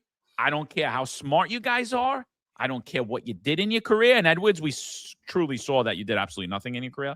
But it doesn't even matter to me. You might be the most brilliant Harvard-educated grad, and you went to the FBI school, and you did all this. Good. You suck. You failed. You should resign. You should retire. Do New York City a favor and do the cops a favor and resign, because you're going to get somebody killed. And you almost did. You almost got hundreds of thousands of people killed. You too, Jessica Tisch. You too, LaPetri. Failures. Weiner, I have no words for you. I really don't. Disgusting. Thankfully, the only good thing I heard there is the feds are going to prosecute this case. That's the only good thing I heard. Yeah. Just a little house cleaning before we go on. So Tish mentioned what was in the explosives, okay? And that is, again, it is triacetone triperoxide, right? And it's a homemade its ingredients are actually, you can get them homemade. You know, you can get them from other homemade products. I won't name them here because God knows with how YouTube is working these days. But those homemade explosives, right, have Al Qaeda through its magazine has been encouraging terrorists, lone wolf terrorists, to use those homemade explosives, because ever since the early 2000s, it's become harder to get the higher grade, more say military grade explosives, okay, or military grade explosives or objects they would need to create a mass casualty event. So Al Qaeda has been encouraging homemade objects that can create mass casualties as well. Now, TATP, which it's acronym, right, has been used in 14 attacks in the West since 2015, and those include the Paris attack, and the latest one was the London Underground bombing. And if you recall the Manchester bombing too, that was also a big one, the Ariana Grande concert in Manchester. So this is something that's been encouraged by Al Qaeda, and I'm hearing the news say that these guys might have been part of it, but the fact that this didn't go off as intended, I think these guys were just amateurs who were possibly inspired by Al Qaeda, but I don't believe they were actually a sleeper cell or anything like that. But the point I'm bringing up here is that this explosive, right, is very sensitive, and it's sensitive to heat and friction and shock. And when I see, going back to the little problems in the NYPD, right, which include not being able to put force on the upper torso of a perp to be able to quickly put them in cuffs. The reason why when I saw this, this got to me is because secondary devices. Okay, we don't know if this perp had anything on him. He could have very well have explosives on his body, waiting for a secondary attack. And secondary attacks usually target first responders, right? So he could have had that on, and here we see a pylon with them struggling to put this guy in handcuffs because, we can't put force on their upper torso in a situation where we need to quickly put this guy in cuffs and either clear the area or get him out of there. Okay. So this again, we talked about the little problems that contribute to overall larger problems for the NYPD and how they need to be solved. But the reason why I'm bringing up the ingredients of this explosives and secondary attacks is because, some of the other attacks in the past, having that TATP have been part of include, remember this guy, Richard Reed, the shoe bomber? Well, he had his shoes packed with that explosives. Okay. So again, you don't know what this guy could have had on him. And this scene after they arrested him was very chaotic, with media running up to take pictures, and there seemed to be no sort of a crowd control at the scene. Okay. And as John talked about, the vehicle was spotted a day later by patrol. Okay. So when I see all of this, I have, and the chaoticness of the scene afterwards, I tend to think that nobody, that there was no sort of direction to tell them, hey, there could possibly be a secondary device in the area. You know, you already have two guys who are involved here. So nobody's thinking maybe there's a team involved. Maybe there are other people involved here. And again, why I'm mentioning that is because she said in her in the press conference today that the sergeant and the chief responded calmly to what was a chaotic scene, right? And I don't think they were responding calmly because I think they responded lackadaisically. Okay, Exactly. and they responded Exactly. lackadaisically because their mind wasn't thinking anything about it. Unknowing. Yeah, that they Marlon, weren't thinking this was a terrorist event. Marlon, are you saying that you didn't think that they knew that was a bomb? Exactly. Of course not. Their mindset wasn't even in that. Otherwise, he wouldn't have kicked it with his foot. You know. Otherwise, you'd have had your firearms drawn and you might have been taking cover. Okay. You'd have certainly been in a ready stance. Okay, and not thinking, this, this guy's he's just lighting up a fireworks. If they were in the mind frame of terrorism, you wouldn't have this expression on everybody's face like, oh, what's going on here? You know, you'd have had the oh shit, you know, the oh shit expression, and everybody getting into tactical readiness. Oh, look, guys, they're just lighting fireworks. Let me put my hand in my pocket here. No, you did a great job. They did great work. All you guys. We should laud you on this podcast. Yep. You deserve all the Man of the Year awards. You deserve. We'll make you guys the fucking retards of the year, because that's the award you fucking deserve. Yeah. But keep in mind also, what I thought was important to listen to is she said they acted on their training. Now, completely, if they did act on their training, it shows that training is lacking, because TATP is one of the most volatile explosives because it detonates so easily. It can detonate just by touching it, throwing it on the ground. And so it's kind of surprising that this failed, because TATP is very destructive. These are homemade devices. You can use hydrogen peroxide, acetone. It's very easy to set off. So she said they acted on their training. And if you were acting on your training, which is why Marlon is spot on, you would definitely not kick it, because TATP is one of those explosives that detonates extremely easy just by the slightest touch. Go ahead, Marlon. I don't want to interrupt you. No, I was just gonna say it's used to make a lot of IEDs, in the Middle East and in those theaters. But again, the point I'm trying to make is they're very lucky, considering how messy this all was after, they're lucky that there wasn't any secondary devices on their person or in the area, in the proximity to where certainly where they apprehended him. Yeah. I mean, listen, there's no doubt about it. When I was in Iraq, and I was there close to a year, I drove trucks. I was a motor transport operator. And when we drove along the highways in Iraq, you wouldn't even drive over a piece of paper. It was exhausting, because when you were driving, you had to it was never a straight run. You had to weave in and out. You couldn't drive over a piece of paper because of things like TATP. It's so volatile. Just the slightest touch or even a little wind could set it off. These things, they're explosives that set off extremely easy. That's why, for her to say they acted on their training, shows they're either completely unaware or the training is lacking, because you would not kick it. That's the stupidest thing. Because if that acted properly as it should, a TATP device, his foot would have been blown off.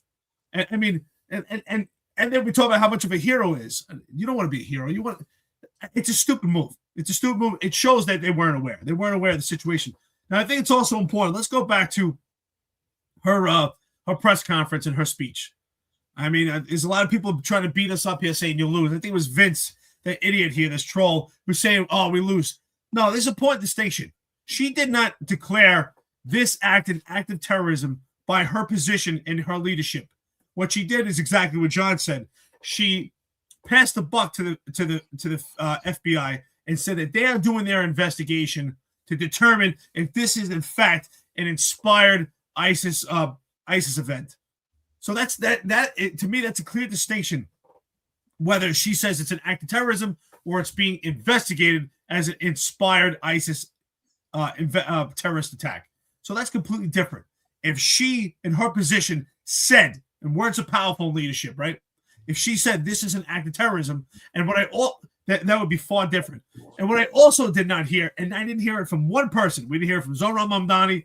We didn't hear it from Rebecca Weiner, and we sure didn't hear it from Jessica Tisch. They said that they're going to be prosecuted, investigated, but they did not say that this was an act of attempted murder. That's a fact of what this is. So I'd like to know also on the criminal complaints how this will be documented, because even though the FBI will do the investigation, the NYPD will still do complaint reports, and I want to make sure that that's documented as attempted murder. I would like to know how this is going to be documented on their crime stats. I'm quite interested by that. So there is a clear distinction. Now, when we talk about training, your training would tell you if TATP or any other improvised explosive device, as smart thinking and training, if there was, would be, if they were aware, would be to get everyone out of there as fast as possible, to start clearing the area and isolating it for potential blast, especially an improvised explosive device. And that's why it's improvised, right? We don't know exactly what's going to happen with it. This is just absolutely ridiculous that the NYPD is bragging about this and gloating it.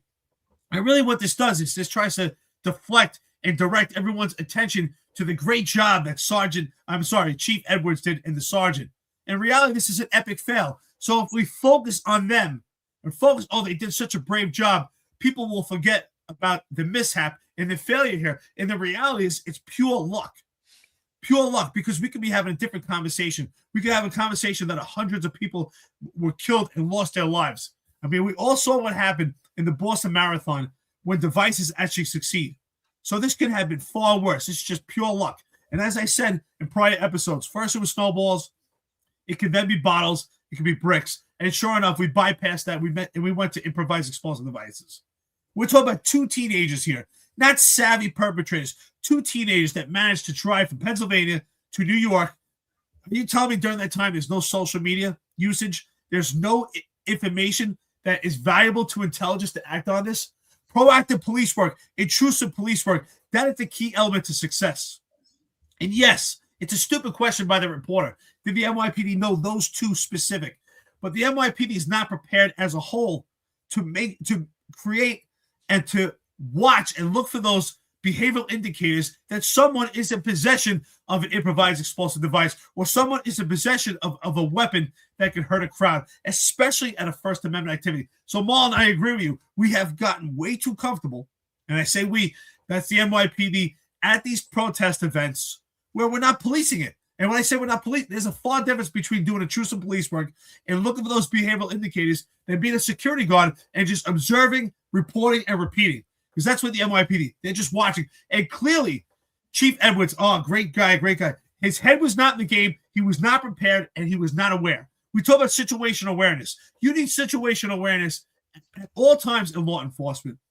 And to me, Chief Edwards was not aware. Because if you were aware, there's no way you would kick that improvised explosive device. That is plain stupid. I hope you're looking at your foot right now and saying, damn, thank God that didn't explode. Because if it did, you'd be an amputee right now. Not a hero. Yeah, you know what? If they hadn't normalized the people picking up objects and, again, chaotic protests, picking up objects, throwing it at cops, at the minute this guy has something in his hand, you'd have been like, oh, what the fuck do you have in your hand? Drop it. What are you doing over there? And that is how you get to this point where everybody's looking at him with something in his hand and that's what's happening over there, And again, this is the second one that he's lighting. He already threw one. So they had no idea it was a bomb, dude. They had no idea. They're being lauded as heroes. They ran towards it. They didn't know what the fuck they were running towards. I guarantee if they knew it was a bomb, you would have seen a totally different response. I guarantee it. They did not know. They had no idea, John. No idea. They did not know. They're disguising bravery for stupidity at this point, because the fact is he had no situational awareness. You are the highest ranking member at that scene, and you're not aware of the situation. So if Chief Edwards is not aware of the situation, how are the cops supposed to be aware? How is some rookie with 6 months at the academy supposed to be aware of the situation where Chief Edwards, with 20-something years experience, has no idea what's going on? Don't tell me that they acted on their training, because there's no way you would have kicked that improvised explosive device.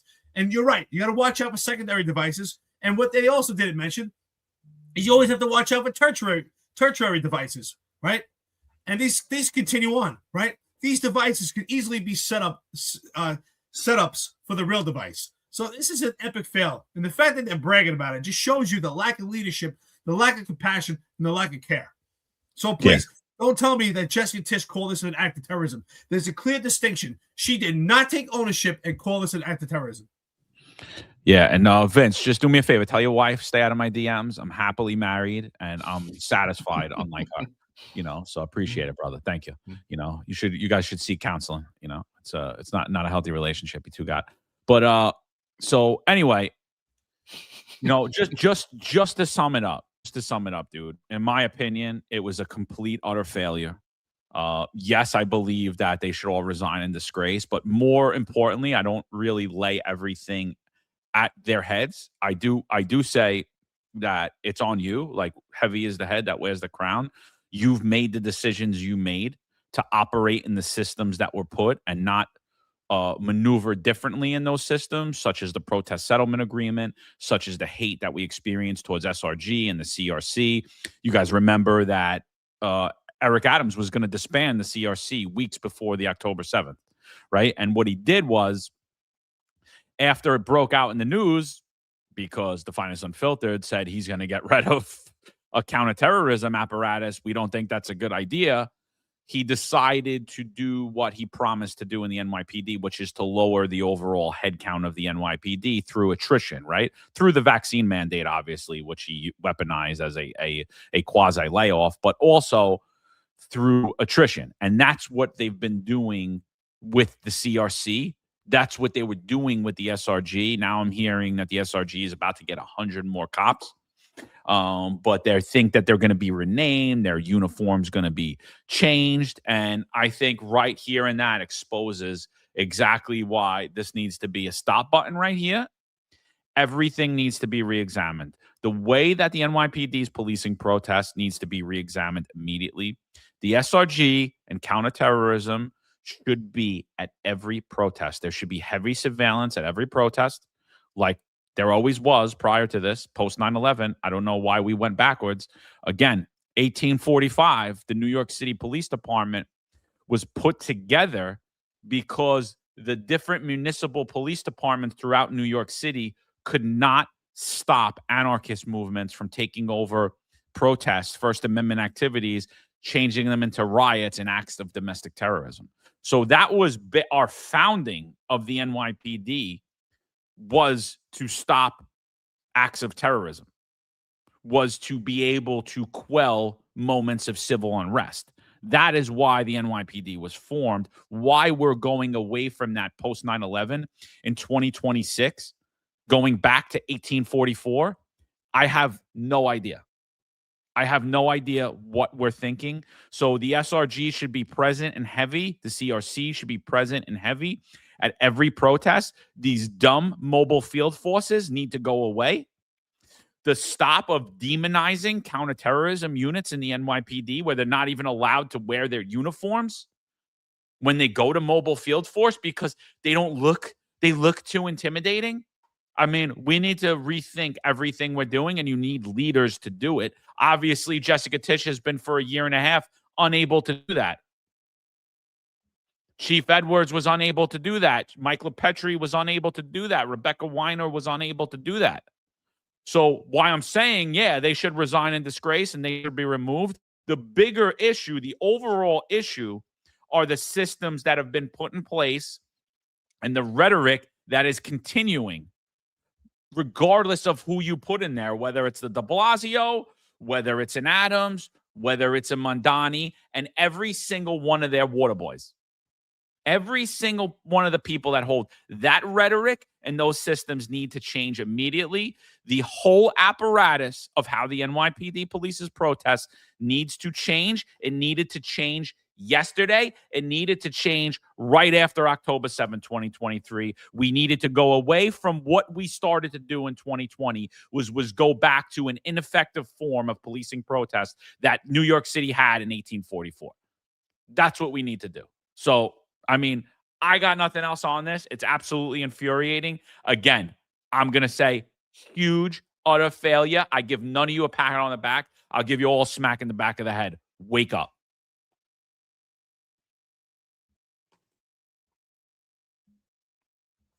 Oh, I'm gonna say it's even worse than that. You know, I don't think anybody on the scene was thinking about terrorism. Okay, I'm going back to this, but I'm also going to this. Give you some advice, guys. If a terrorist incident happens, right? You need to don't be so quick to throw the guy in the RMP, okay? Because certainly in the case of TATP, you don't know what else he has on his body. Okay, don't be so quick to throw him in the RMP and have somebody driving back to the precinct. Okay, this scene was a mess. Okay, and if this guy had something on him again, you'd have had multiple casualties of, you'd have multiple dead cops right now. Okay, if something like this happens, you need to clear the area. Okay, I don't think this guy should have even been put into the RMP unless bomb squad came at him at this person and stripped him. Okay, I'm not driving you. If you're that perp, they did a great search, Marlon. Great, I could tell. Yeah, if you're that perp who just tried to detonate a bomb, okay, I'm not driving you back to the station house. Okay, I'm sorry. Okay, we're gonna get bomb squad to strip you. Okay. And bring the dogs here to check you before I take you back, because I don't want you detonating something when you're in the RMP with me. Okay, RMP is the patrol car for the civilians watching us. Okay, so I don't think anybody on scene here was thinking about terrorism or was in that frame of mind. Okay, because had they were, he would have been still on the floor and the scene would have been cleared first before we get back to him and even think about putting him back in that RMP. Yeah, we can't call two things at the same time. We have to make a distinction here, right? So we can't say, well, and I say we, I mean Jessica Tisch and Zohran Mamdani in this press conference. You can't say, oh, the guys, they follow their training, because tell me, I'd like to know, Chief Edwards, where in the NYPD did you ever learn that if there's an improvised explosive device or something that is suspected to be a bomb or even a box, a package, how many times do we learned the NYPD, if there's an unattended package, do not touch it. The last thing that you would do is kick it, right? We all watched the video, all of us, especially Chief Edwards, right? You came up around the same time as myself and John. We all watched about the cop, I think it was in the 80s. I don't know if it's folklore, if that really happened, that kicked the bucket of fried chicken, right? And supposedly lost his foot. So why would you do that? That is absolutely not your train. So he's boxed in here. Either you had no idea what's going on or you're just plain stupid. Because even if that was an improvised explosive device, if it was legit and you were that brave that you were going to kick it, guess what's going to happen? You're going to kick it, it's going to detonate, and not only hurt you, but anyone that's in that vicinity. What do we always learn about bomb training? Now, I went 2 weeks for FEMA training in New Mexico about bombs. And TATP is one of the most prevalent bombs that is used by ISIS and Al-Qaeda, right? Because it's so volatile, it's so unpredictable. It just, like I say, it can work on friction. It can detonate so easy, and it's homemade, right? You don't need much cost behind the ability to make a TATP. But what do we always learn in the police department? We talk about training. You always learn to isolate and contain the suspected device, clear out the area, and get as far as you can. And one thing I always learn about bombs, and this is legit training, if you can see the bomb could see you. Yep. So the idea that you would go near it is actually stupid. That is not training. Because if that's the training, you failed. And that is always the training. Anyone that's ever had any bomb training, anyone in this chat right now, friends and listeners, if you had any bomb training, you know, and that's the reality. If you could see the bomb could see you. And that TATP, if proper training, if they were aware, they would have cleared the area immediately. If you had any knowledge about bombs, you would not want to kick it or be near it. So this idea that it was brave is stupid. So if that's a brave and intelligent idea, and if you reward Chief Edwards, the message to the cops is next time you see a suspected device, kick it. If you see an unattended package, kick it. And I can tell you right now, to any active police officers there right now, I'm telling you right now, do not follow Chief Edwards' steps. If you see a suspected device, an unattended package, do not go near it. Do not kick it. Do not touch it. Isolate that, clear the area. And if you can see the bomb can see you. That is absolutely not acting on training. They had no idea it's a bomb, and it shows you where their head is. I'd like to know what kind of speech or debriefing was held at that event, at that protest, before the cops actually were deployed, before they were mobilized. I guarantee there was no conversation about terrorism, because you can completely see there's no awareness about potential terrorism. And terrorism is a crime. You're a police officer. You should be operating looking for potential crimes, suspected activity. I always talk about the baseline. And clearly it was missed. It was missed in Times Square, and it was missed here. This is not an isolated incident. This is how the NYPD runs on a daily basis. This is scary stuff. Dude, forget not ready for terrorism. They weren't even ready for civil unrest, which they weren't even ready to make mass arrests. Were the cells open at 1PP? Where were the arrest teams? You didn't think that this protest was going to get out of hand? Everyone and their mother knew that this protest was going to get out of hand the minute this idiot put it out there. Everybody knew. This isn't hard stuff here, people. This isn't rocket science policing here. This is easy stuff here. This is not hard. It's really not. It's not hard at all. And I just don't get it. I just don't get it. So, I don't understand it. To me, I just don't see a competent response. I don't see people who appear to have their head in the game leading the NYPD. They bought into all the garbage of the last decade. They've bought into it all and they believe it. The NYPD to me looks like double boosted, emasculated people who are unwilling to engage in enforcing the law. That's what it looks like to me. They enforce the law when it fits the political narrative, and when it doesn't, they ignore. It doesn't make sense to me. And again, here's the great Christian warrior, Jake Lang. I mean, this is him. I mean, I don't know. He doesn't look like a Christian to me. I don't know. Maybe it's me. I don't know. Maybe I'm crazy, but I don't know. I just don't buy into it. I just don't buy into it at all. I don't buy into his messaging. I didn't buy into his shit with the January 6th thing either. At all. Not one bit. Not one bit. We kept having some dude contact us, to have Jake on while he's supposedly in prison. I'm on a space. He pops up in a space that I'm on. I'm like, how is he in a space in jail? How are you in jail on an X space? I don't know. Look, I don't know. Maybe it's a kind of friendly jail system today. I don't know. I thought it was a gulag and they were torturing you. I don't know how you got access to a cell phone and where you could get on X and do X spaces and get booked for podcasts at any time the podcast does a podcast. So, I mean, you knew this idiot was coming to New York City. You knew what he was going to do. You knew Antifa was going to be there. You had all the wires out there. All the information was out there, and you weren't even ready for that. I mean, total, utter failure all around. I really got nothing else to say to it because it's anyone that's sitting there and saying, "Oh, good guy, they did a good job." Okay, you go out there and police protests like that. I want nothing to do with that. I will never work a situation like that. Be a hero when you don't get the media attention because nobody got killed and nothing happened that day, and the terrorists show up and go, "Oh, you know what? These guys ain't having it. Let's get out of here." Be the hero that nobody knows about. Don't be the hero that runs towards a bomb that you had no idea it was. Don't be the dummy. Don't be the DEI hero. The dumb idiot who had no idea what was going on and runs over and kicks a bomb. Don't be that. Don't be that hero.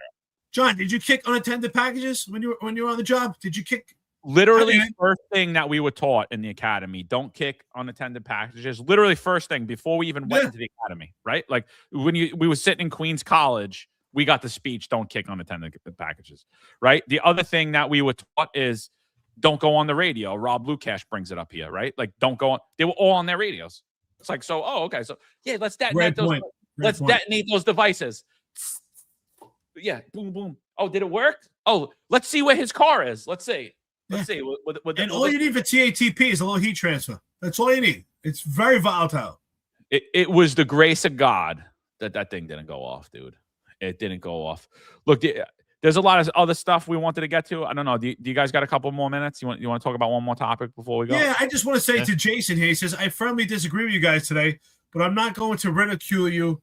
I'm just saying I firmly disagree. What do you disagree with? Do you really believe, if you're active or retired, do you really believe that the NYPD acted properly? Let's slow down for a second. Let's slow down for a second and analyze this. If the cops, under the direction and leadership of Chief Edwards, were aware of the situation, there would have been a lot more communication. That scene would have been isolated. The protesters would have been evacuated. And Chief Edwards would not kick the IED. Now, listen, I was a Marine, and when you go through boot camp, and I went to officer candidate school, at the end you go through what's called small unit leadership evaluation, and also the Crucible, and you go through this course, and they show you Marines that have jumped on grenades to save the lives of others. And those were heroes, but they did it knowing that they were going to die to save their comrades. They jumped on it and used their bodies to absorb it. That's not what Chief Edwards did. He didn't jump on the explosive device to absorb it for himself. Now, I'm not saying you should do that. That's a heroic act, which I didn't expect anyone to do. What he did was kick it. To me, shows that he really thought, this is nothing. Like it's a Gatorade bottle. I'll just kick it down kick the can down the road. That's what he did. We could all see those behavioral indicators. That is not what a leader does. If he really believes that is a suspected explosive device. So I don't understand what you disagree with here. Do you disagree for the fact that you have an affinity for Chief Edwards? You like him? Well, if you like him, if you really like him and you think he's a good guy, then why don't you be honest and tell him the truth? And that's why I would say, just like women, when they let their friend go out and looking terrible, she's wearing an outfit and she looks silly and makeup's all over her face, it's on her lips. Are you really a friend? So sometimes you have to be honest with people if you really care about them. Yeah,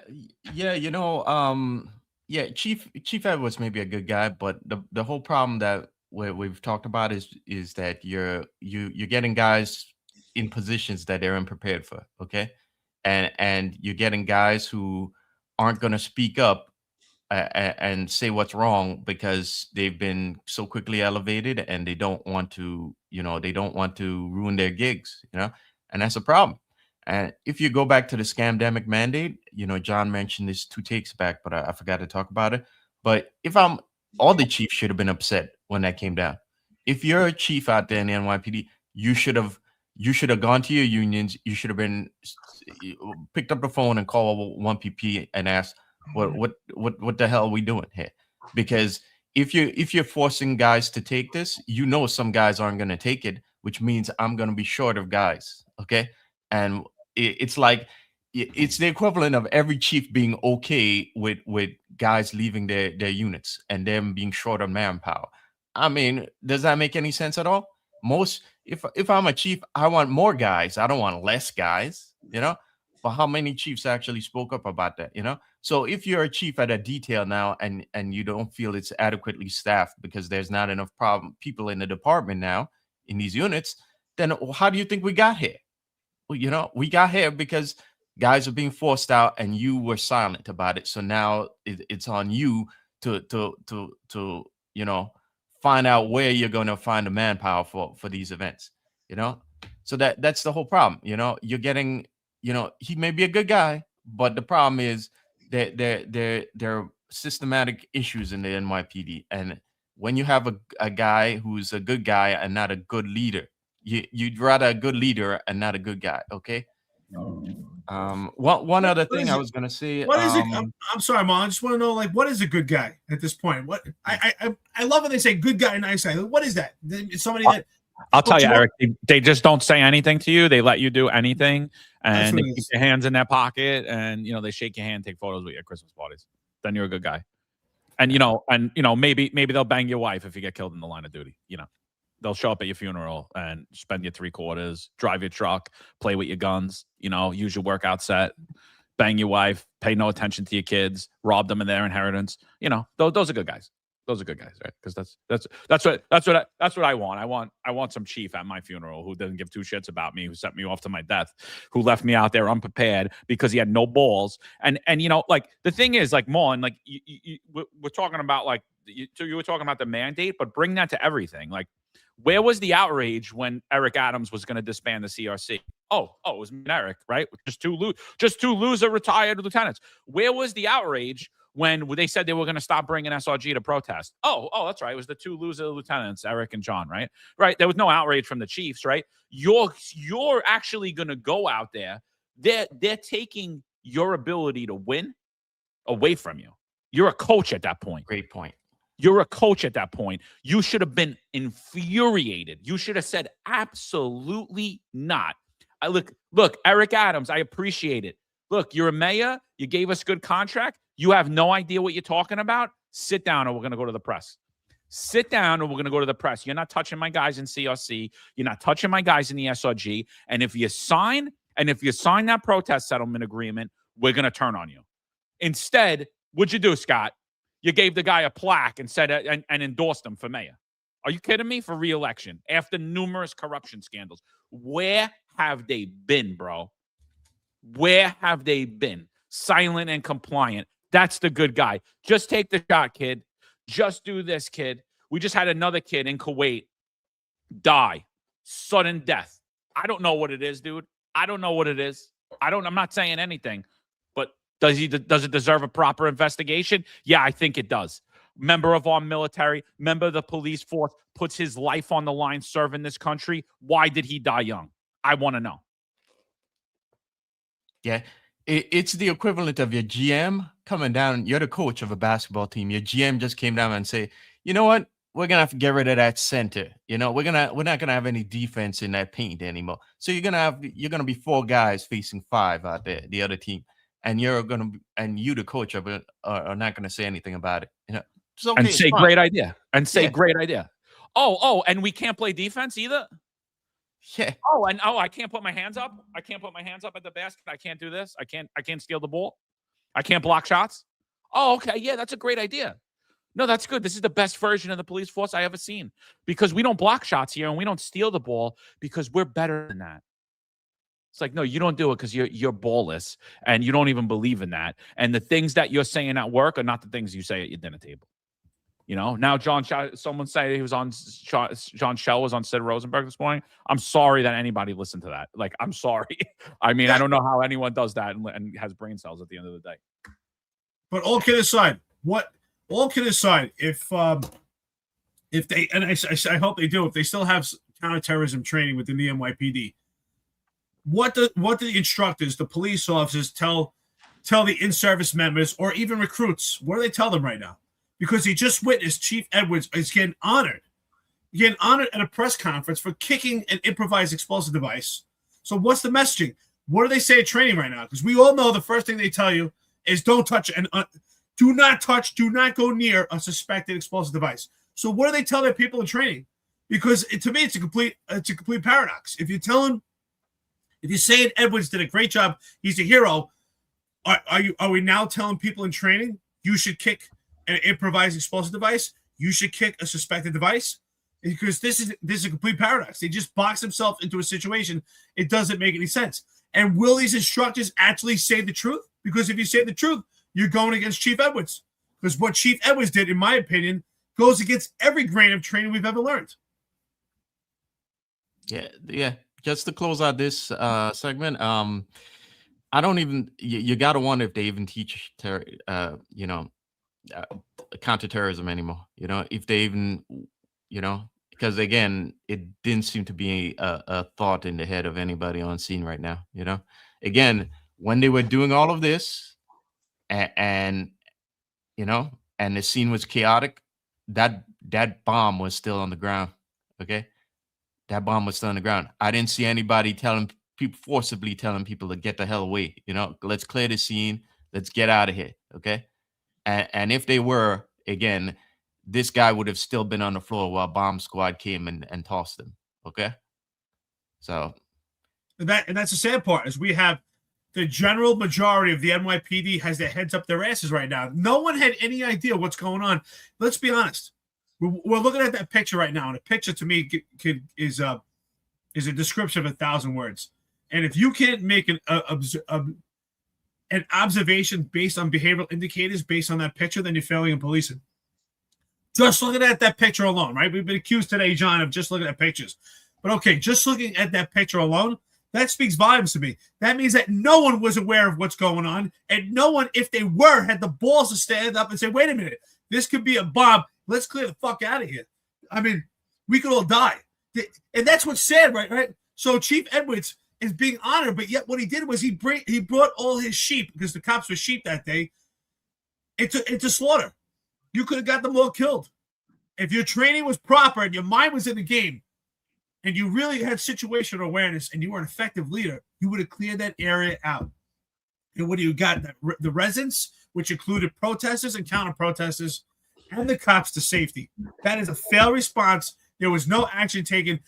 Clearly, they were oblivious and had no idea what's going on. I don't know which one is scarier. Honestly, John and Marlon, I'm thinking to myself, what's scarier? If Chief Edwards was so brave and he kicked that improvised explosive device, or they had no idea what's going on? I don't know what's scarier. Yeah, I think it's scarier that cops are going to go out there and risk their life and defend it. That's what I think. Oh yeah, no, it was good. It was good police work. Like, oh, okay, yeah, okay, yeah, it was good police work. Yeah, it was good, great. It was horrific. It was like the exact opposite of great. It was like, what was the worst job we could have did it? And I think Jason even asked, like, so they didn't do anything right, John and Eric? Like, could you explain to me what they did do right? Oh, we're picking on them, John. That's it. We're me and me. We're picking on them. Yeah, that's what I want to know. I want to, because like I don't think they did anything right. Look, and again, we've been calling it out forever and ever and ever that the strategic response group needs to be at these protests. There needs to be counterterrorism at these protests. There needs to be that there because they're soft targets. No one has been listening to us. Where are these chiefs? Where are these unions? They're literally sending you out there for your slaughter, and they're putting millions of lives at risk. They're putting millions of lives at risk. Again, and this idiot still doesn't have his federal security clearance. Eric Adams lost it multiple times. Bill de Blasio lost it multiple times. Could we just get mayors that could get a federal security clearance? You have mayors running a city that can't be trusted with intelligence because they believe they'll give them to foreign nations. I mean, we've normalized that too in this country. You know that, right? We've totally normalized. No, it's okay. Yeah, no, it's okay. He's the pilot of the plane. Yeah, he's the pilot of the plane flying like this. This is what's going on. He is Mondani on why he wants to get rid of. This was him like right when he gets into office. Why he needs to get rid of the SRG. And then I know in the campaign trail you talked about disbanding the SRG. Is that an inefficiency? Could you see disbanding it? I believe that it would save the city if we didn't have that SRG like over $100 million. So I'll start with the second question, then go to the first. Yes, I continue to believe that we need to disband the SRG. And I'm currently in conversations with the police commissioner about the ways in which we can do so that are operational. And I believe that we should do so not on the basis of any fiscal need, but frankly on the need to decouple the counterterrorism responsibilities within the department from police response to First Amendment exercise. And then I know in the campaign... Decouple counterterrorism from First Amendment activity.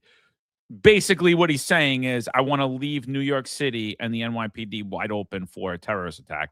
And that's exactly what Jessica Tisch, Rebecca Weiner, Chief Edwards, Mike LaPetri, Zohran Mondani did. And then the great investigator, Joe Kenny, never asked where the guy drove from or wondered where he was called from. It took 24 hours. It took 24 hours for the NYPD's the greatest detectives in the world.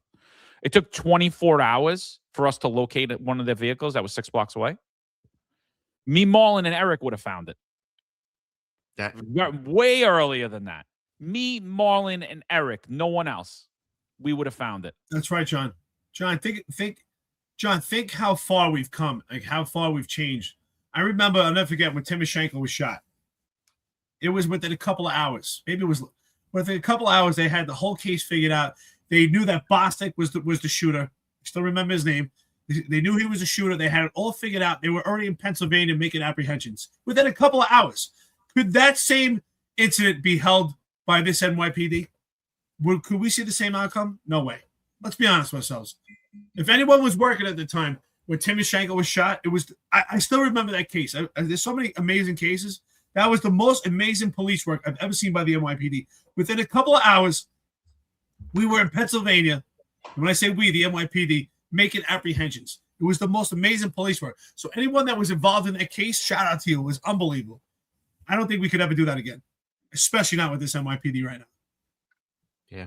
If everybody's mindset was on terrorism, that area would have been swept immediately for a secondary device. That would have been the first. That would have been the second thing that they think of after apprehending this guy and securing the scene. What was I gonna say? Yeah, I saw a comment on here from I'm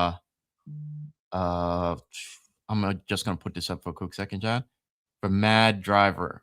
He says every MA driver, he says every officer in CRC used to get training in New Mexico. Now no one goes because all out is important. I could about this New Mexico. See, New Mexico Tech has a bomb school there that works with Homeland Security. And at a point, Intel and Counterterrorism were sending cops down there to get the training. I went there, and it's some amazing training. You learn a lot. Me too. It was you actually awesome, get brother. to see the bombs explode over there. And this at one point, the job was saying that they were gonna send us to all of that, and we were gonna go to Nevada too. There's another school in Nevada. I believe there's actually one in Hawaii. All terrorism related. But that went by the wayside, and that's the problem here. The job doesn't take this stuff seriously, and the job, even the cops in Intel and Counterterrorism, a lot of them, by the way, are Nepo babies who've done very little on the job, but they get pushed there because it's who they know, rather than them pushing experienced cops who've gone through the grind, right? And again, the problem is, the job isn't taking this stuff seriously, okay? And it doesn't take it, even in those units that we say the job needs, CRC, SRG, it's not taken as seriously as it should. Because if it was, the job would be pushing everybody in these units, including Intel, to be terrorism experts, right? There's a lot of BS that goes on. I'll tell you for a fact that goes on in Intel. We spend days chasing ghosts and doing nonsense, okay? A 10-year-old says something in school. Okay, now that 10-year-old has a guardian case against it. 10-year-old, right? And you're gonna waste the detective's time doing a report on a freaking 10-year-old. But that happens, okay? Instead of what the job should be doing is giving these cops the time to become experts in their field. And the job doesn't do that because it does not take this stuff as seriously as it should. Well, clearly, Chief Edwards, he didn't go to that training. I can tell you this. I went to the training. I went to 2 separate weeks. Outstanding, paid for by FEMA, Homeland Security. But everyone should get that training. Unfortunately, with the NYPD, training was always like part of this like secret squirrel society. Like, oh, only certain people get this training.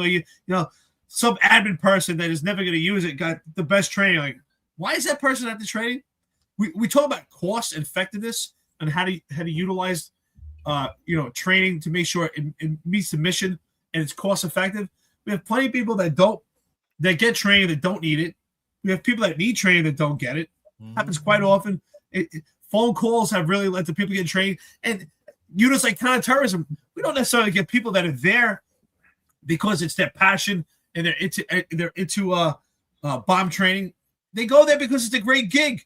You don't have to go on patrol, right? You're nice. You're warm in the winter. You're cool in the summer. Nepo babies, brother. You're spot on, Marlon. Spot on. Listen, it's about 2.5 hours into it. Like, share, and subscribe. I think this is a great episode. I think it's an honest and fair assessment. If anyone disagrees, that's fine. But if you disagree because you're afraid to make a proper assessment to Chief Edwards and the reaction, then you're not being honest. And you're not helping the police department actually correct themselves and get better. And you're not helping the cops save their own lives by just saying, oh, poor guys. Look at the response of the NYPD. They're unaware. The situation awareness, we've shown you in numerous videos, the NYPD is not prepared. They're not prepared on duty, and they're not prepared off duty. And it's because of the leadership. The quality of policing is only going to be as good or as bad as the leadership. You know, Pat Donahue says, gentlemen, is there a chance that the investigators were sitting on the vehicle shortly after the event, hoping to catch additional subjects, persons of interest who approached the vehicle afterwards? Look, Pat, I don't enjoy sitting up here and destroying the New York City Police Department and highlighting the incompetence. I don't enjoy it at all. Again, my family's in Manhattan today, so I'm not taking any pleasure in this. But just based on the incompetence that I witnessed, there is absolutely no way they're doing that. And I'll tell you right now, even further, if it was up to me as a supervisor and we're like, hey, boss, we could get additional subjects if we sit on that car, I'm going to say, yeah, get the bomb squad to that car right now because we need to secure that car because it's in the middle of Midtown Manhattan and we're not going to risk hundreds of thousands of lives because we're worried about getting additional suspects. Just the gravity of the situation just outweighs getting additional people at that point. You have to assume at that point that's a secondary device. Getting that car is more important than even getting to their homes at that moment in time. And I'm sure we went right for their homes. I'm sure the feds went right for their homes, you know. Why wouldn't we be going right for the vehicle that they drove in? You know, so I just gotta debunk that. And again, I'm not taking any pleasure in this, and I don't think Eric or Marlon is either. We don't hate the NYPD. We love the NYPD. We have many people that we still love on that job and live in New York City. We're not wanting the plane to crash, people. We're trying to keep it in the air. We're on the ground yelling, what the F are you doing? You know, it's... I don't understand. I don't understand, Jason, brother. I don't understand what you're saying. He says, so the cops did nothing right. Listen, not every moment has to be a moment. Tell us what they did right, bro. Tell us what they did right. But even if that's the case, even if they did one thing right, this is not an opportunity where we're supposed to be here always like, oh, they did such a great job. Sometimes, you know what? Your gratitude is your paycheck. Your gratitude is showing up. Why do we always have to pat each other on the back? Why can't we just give an honest assessment? It's an epic fail. We're looking at the totality of circumstances, and looking at the incident as a whole. And as a whole, it's an epic fail. Is there some small minutia where they maybe have done things right? Maybe. But just looking at it as a whole, I think it's an epic fail. And I think to dissect and say, well, but they did this right and they showed up on time. Stop. We need to look at this and give an honest assessment on how to prevent this from happening again. We're not going to pick, well, he did this right, he did that right. I think that's kind of childish and immature. And I think a professional assessment is by being honest and saying this is an epic fail. Thousands of people could have lost their lives, including the cops, because it's an epic fail. And the only reason they're alive today is because of luck. So why can't we give an honest assessment? I think an honest assessment means you really care. We're not beating them up. We're not saying they look stupid. We're not saying something about their appearance. We're talking about their actual response. It's an epic fail. And the only way for them to get better is by giving an honest response. You know, I just saw something recently. It was talking about what's the level of someone that's actually a good friend. And it's someone that tells you the truth. It's someone that actually tells you the truth. Not the people that lie to you. That you go out and you look terrible wearing something. Like, oh, you look great. Good friend. Like, no, that looks terrible on you. No, I like when someone tells you, honestly, that wasn't a good job. Here's what's better for you. Why can't we be honest? Would you rather? It seems to me that the cops want us to lie. Like, oh, you did such a great job. Do it again.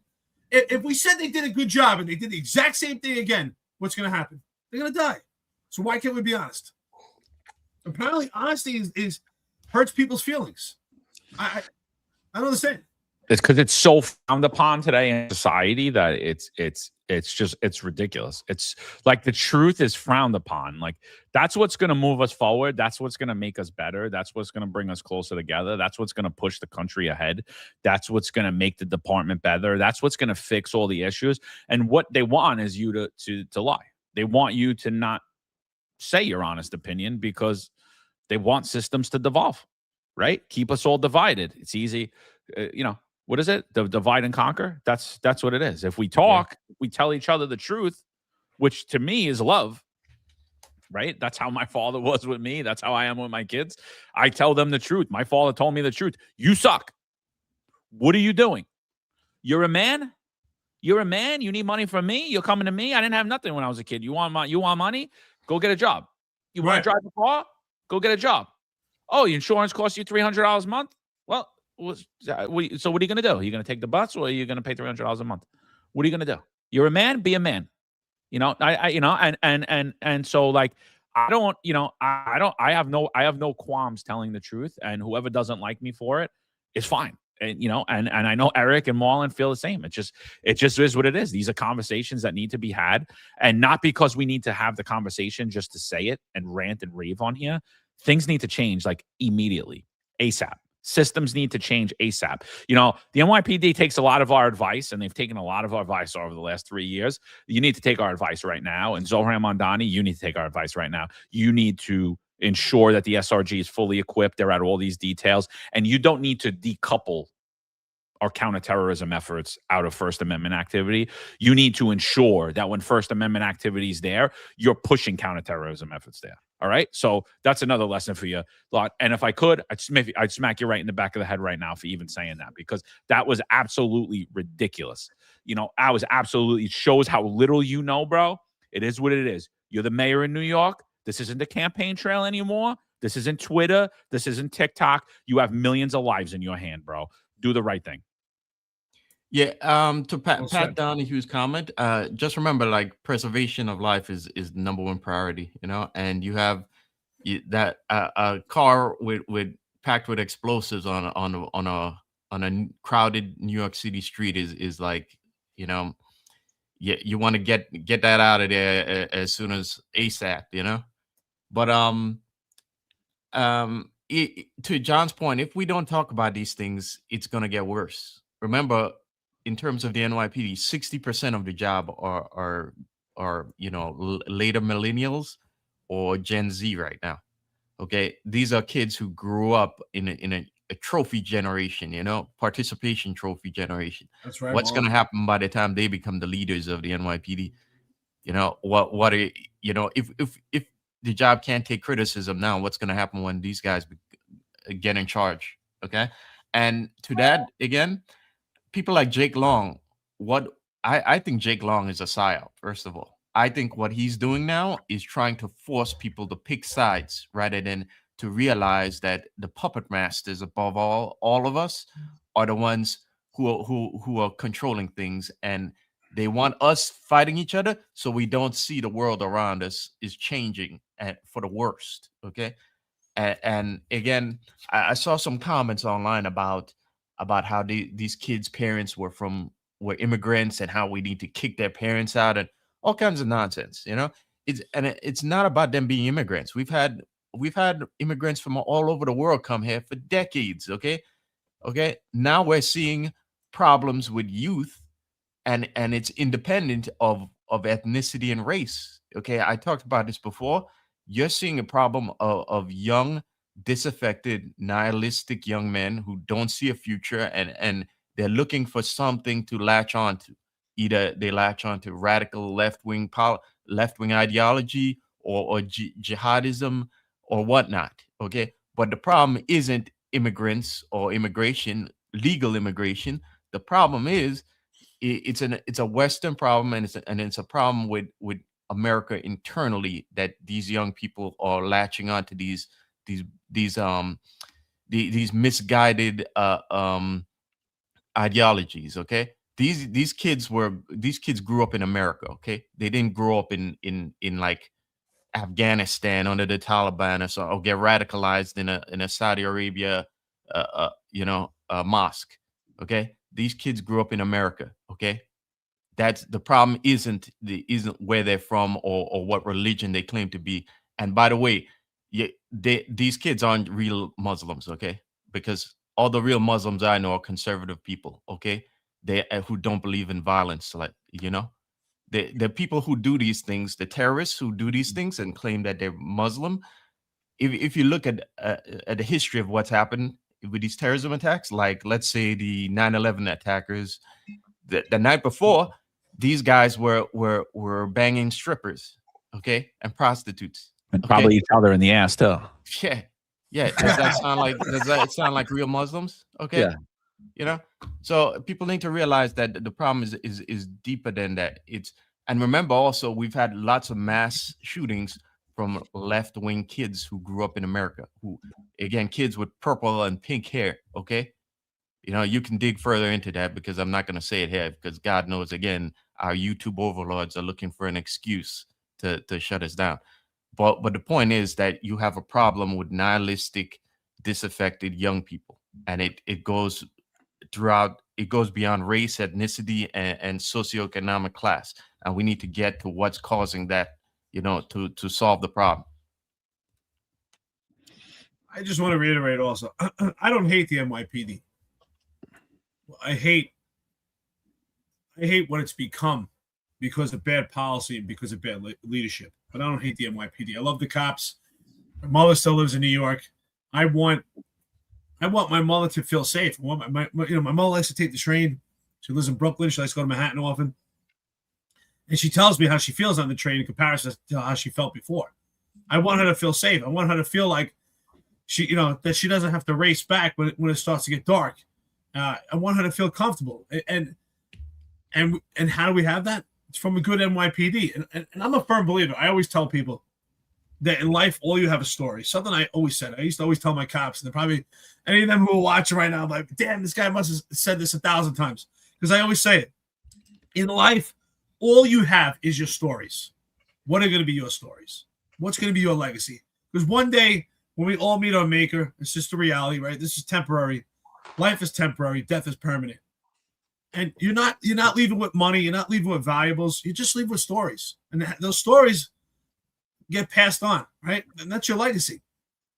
And what are going to be your stories? So one day, I would love to tell my grandkids, I'm sitting down watching TV with my grandkids. I want to tell them about being a Marine. I want to tell them about the New York City Police Department. I want them to see a legacy. I want them to be impressed by it.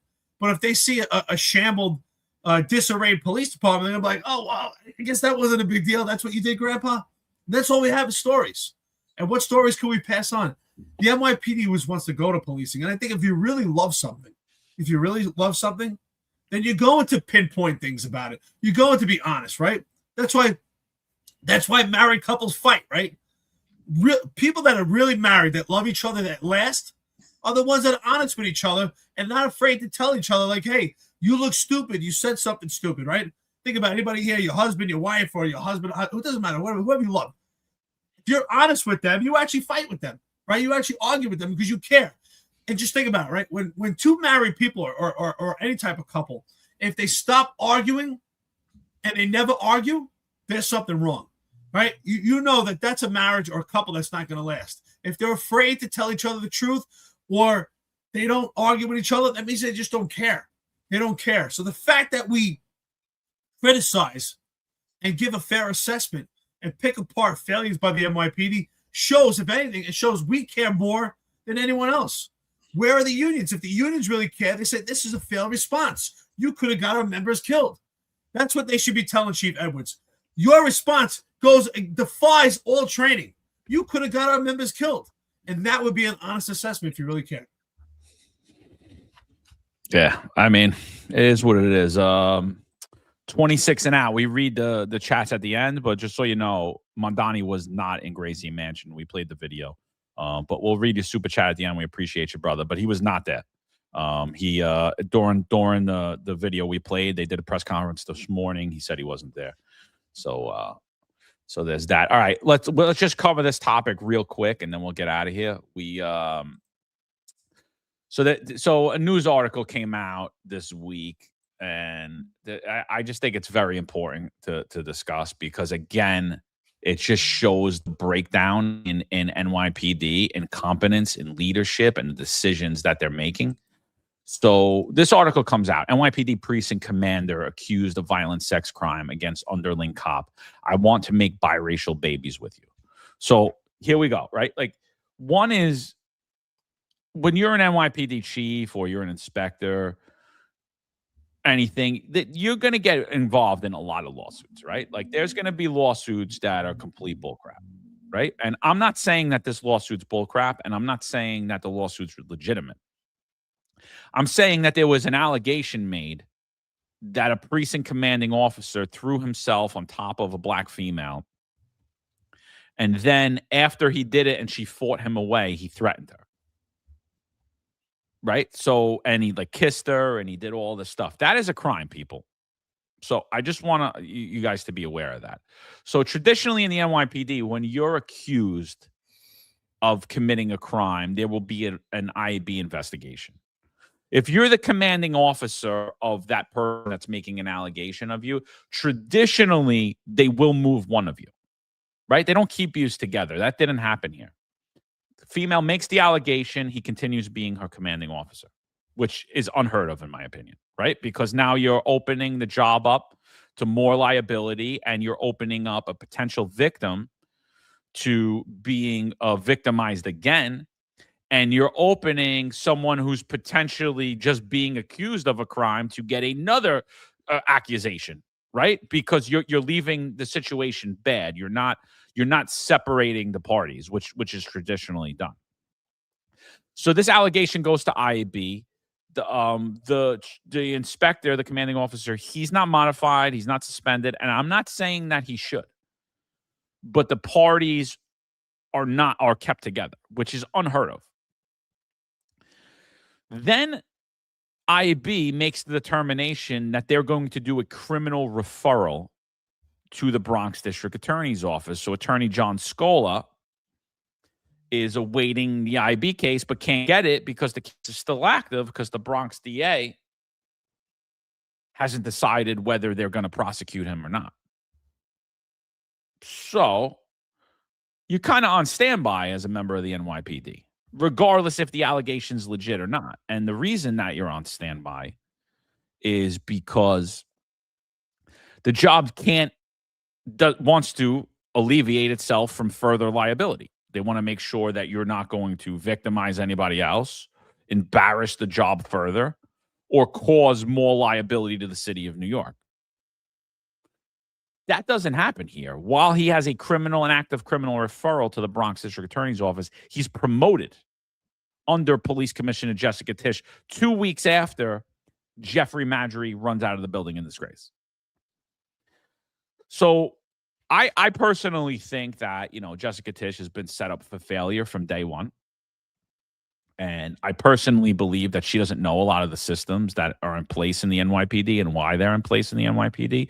So there needs to be a determination made. Who made the call to promote this commanding officer, knowing he had a criminal referral, an active criminal referral to the Bronx District Attorney's Office? Because I don't believe it was Jessica Tisch. I don't. Because if you're a cop or you're a sergeant or you're a lieutenant or you're a captain and you're looking to get promoted in the NYPD, what happens is when it's decided that you're going to be promoted is there is a round robin check done for you. And what that's called is like they check to make sure that you don't have any active investigations against you, any active allegations against you for things as minor as a civilian complaint review board. Right? Things like an equal opportunity complaint. This is a lot larger than that. And if you have an active IAB complaint, CCRB complaint, traditionally you will not be promoted until that investigation clears. Now, if you have a criminal referral, you're 100% not getting promoted until that investigation clears, regardless of who you are. And for all those reasons they just stated, it would be a huge embarrassment should that person get convicted. So I mean, again, I think it's a complete breakdown. People like, oh, John, I'm not buying the whole white shirt immunity. Well, the thing is, I never said white shirt immunity. What I'm saying is that when you're politically connected in the NYPD, rules and regulations seem to just not apply for you. And, I'm not saying that this commanding officer is guilty of this. I'm not saying that he's innocent of it. I'm saying that systems inside of the NYPD that work, that are competent, continue to break down. And, again, I think this is a huge failure. And should this allegation be proven to true, the NYPD opened up New York City taxpayers for a ton of liability. Yeah.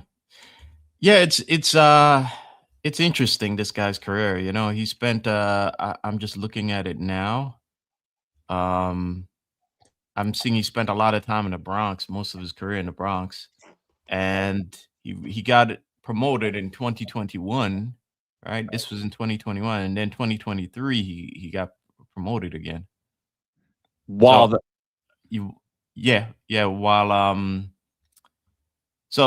I'm kind of wondering who he knows that got him there, even with all that smoke,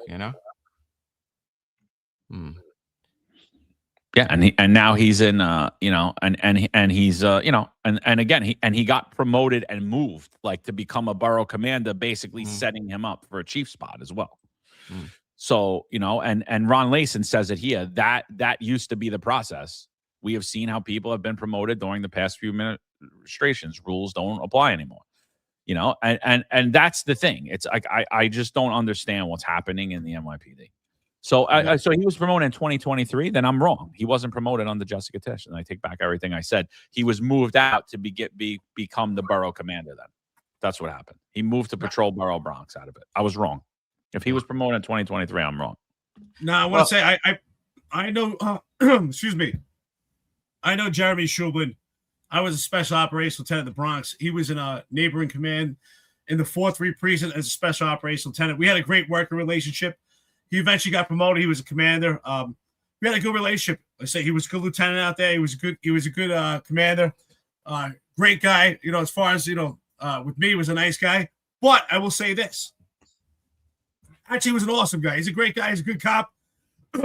But this does show, and that's why we have to be honest. We talk about being honest, right? I know Jeremy Shublin. Great guy. I like him. We work together. Good cop. But at the same time, I'm going to be honest. Let's give a fair assessment.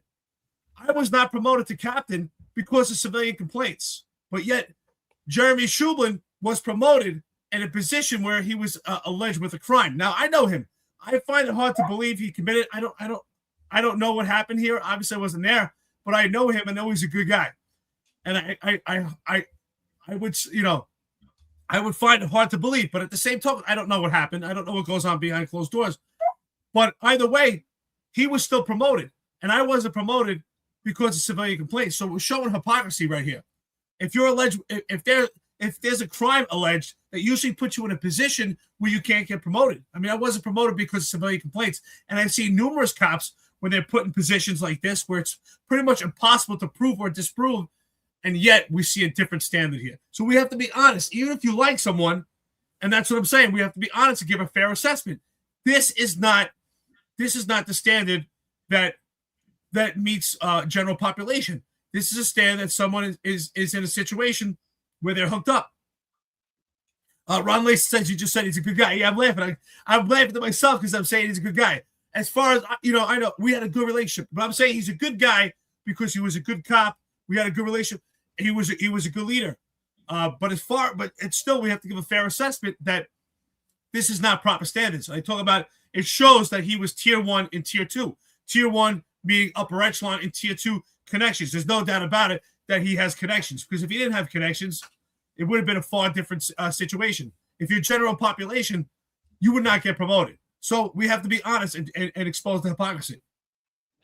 Yeah, but I was wrong about the date. He actually didn't get promoted. He just got moved to a higher spot. So I take it back. I take back what I said. Gotcha. But even with that too, it still applies. Like it still applies because the transfers don't happen either when you have those things on your record either. You don't get promoted and you don't move either. So like that's the thing. Should he have been moved once the allegation was made? I don't know necessarily he needs to move or she needs to move, but somebody needs to move. Right? And I think that's what's breaking down in the NYPD. There's no standard. And again, a lot of people like, I know them. I question the credibility of the complaint. Listen, I question the credibility of both sides all the time. I mean, because I don't know these people. We're just reading it from the outside. We're reading a fancy headline. Doesn't mean he did anything. But there's standards in place in the NYPD for a reason. And these are the reasons. Those are the reasons. It's because you don't want an embarrassment later on. Like, that's it. And whether I love you or I don't, it doesn't matter. If I'm the police commissioner and you have this allegation against you and I don't believe it at all, I'm going to be like, look, dude, you're on standby until this is over. It is what it is. And that's my point. That's my point. We have to make an honest assessment because I worked with Shublin. And his nickname was Shoops. Good cop, good leader, always there, very supportive. Actually, he's a good commander. He knows his stuff. He knows police work. I liked him. I still like him. I find it hard to believe. I would put my money on it that these allegations are not true because I know him. But at the same time, we have to talk about standards. If you're someone who's general population, how would this apply to you? And as I said before, I was not promoted because civilian complaints. Well, unfortunately, this does derail your career from the standards that we know, but the standards don't apply on different tiers because it's a tier 11 system in the NYPD. For some guys, their careers get derailed, and for some guys, it doesn't inhibit them at all because of a tiered system. And that's what we're talking about here. We have to be honest. Even though he's a great guy, great cop, if it was someone else, what position would they be in? So I think that's given a fair assessment, being honest. And Rob brings up a good point. He said you don't move the victim or the person complaining, making the allegation because it looks retaliatory unless they volunteer. But the way the job gets around that is they're like, oh, we'll put you in IAB while this whole thing's going out. What does that mean? You're going to get a shield. So you're going to get promoted for getting the 18 months. And usually the people volunteer. That's how they usually get them to volunteer, regardless if the allegation's true or not. Now, if it turns out that the allegation's not true, in fact, then, I mean, Jeremy has a lawsuit on his hands, right? Defamation of character. No, and that's that. So, like I said, I'm not saying it's true. I'm not saying it's not true. I'm just looking from the background, and I'm saying, the whole thing just doesn't sound right or look right to me, and it just doesn't appear to be the NYPD that I know. Yeah, and Jason says here, Eric, word of the street is he's always a ladies' man. Whether he's a ladies' man or not, I mean, these are some serious allegations. That's why I hate these allegations. And what I want to bring up here is, these allegations to me are almost impossible to prove or disprove. And I've been saying it for over 3 years right now. The NYPD has no apparatus to prevent these things from happening, to prevent these allegations. They don't have a way to prevent women or even men from becoming victims, but they also don't have a way to protect potential false allegations, right? So there's no apparatus in place, and that's what the NYPD needs. They need to put something in place to prevent potential victims, but also to protect people that are accused of potential frivolous lawsuits or frivolous claims. So there's nothing in place yet. That's a big problem. So but I just want to say, whether he's a ladies' man or not, that doesn't mean that he did these things. I don't know if he's a ladies' man or not. That's his. I know as far as a cop, he's a good cop. Look, everybody likes bold and ugly guys. It is what it is. That's what it is. Well, I was going to say that to Eric Sanders' points, about this stuff, because he's written some stuff about it. And I'm going to give you credit this time, Eric Sanders. We never hated Eric Sanders, okay? But, that's right, brother. But I don't think I don't take credit. I give him no credit. And anything he even writes, everything is pushing a narrative for him at this point. That is true. But everything is for his own financial gain. It's not because he cares about institutional policing or cares about the NYPD or cares about anything. Like, screw Eric Sanders. Well, that is true. He is working for an agenda. But the point I'm trying to make here is that he said things before about supervisor subordinate relationships, right? And in this case, I don't think he should have been given any sort of a transfer or promotion, because if I'm a cop and I'm involved in these allegations, I would never have gotten to intel. Okay, so what's fair? What's good for what's that saying? Good for the What's good for the goose is good for the gander. Exactly. And again, if you're a supervisor, you need to think. Okay, you really, if you want to be involved in your subordinate, somebody has to be transferred here. Okay, get that transfer going before you do that. Okay, because it's a problem for the job, and it's a problem for you know it just brings up too much problems, and it embarrasses the job. Okay, you guys need to be more professional about that. But and there's a 3-tiered system. You're right about that. Yeah. And Vic says it here. Just keep it professional. Stay away from the female cops. It's not about the job. That's how you stay clean. And 100% right, Vic. And honestly, I did it as a cop and a supervisor. If you're into women after work, get your ass, go to the bars or use whatever. There's women everywhere, dude. There's there's not a lack of women here. There's a lack of actual men. So I don't understand why you need to do it at work. Just stay out of it. I get you guys are at work all the time. Listen, a lot of pretty girls at work. A lot of women at work. I don't want nothing to do with it. I don't want nothing to do with it. Yeah. John, is there actual lack of men or actual just men that aren't men? Mm-hmm. And I'm sorry, but if I'm the PC, you're not getting promoted. Okay, just because you're gonna have to go back in the back of the line now. Okay, you just kicked yourself back down a couple of slots just for that stupidness. Because again, we just had that problem with everybody knew what Madry was doing. Okay, everybody up and above, in the executive ranks. Okay, if you're getting promoted for that, then we're kind of condoning that. And we've talked about how many times executives have gotten themselves in trouble, for allegations, real or not. It just makes us look unprofessional. Okay, so you shouldn't have been promoted for that. I'm sorry. Either you get to the back of the line and wait till the smoke clears, okay, or wait till this is resolved and we find a decision one way or the other. Okay, we get a decision one way or the other. But I just want to point out quickly that he got promoted in 2023, right? Listen, he was a captain from 2016. He didn't get DI until 2021.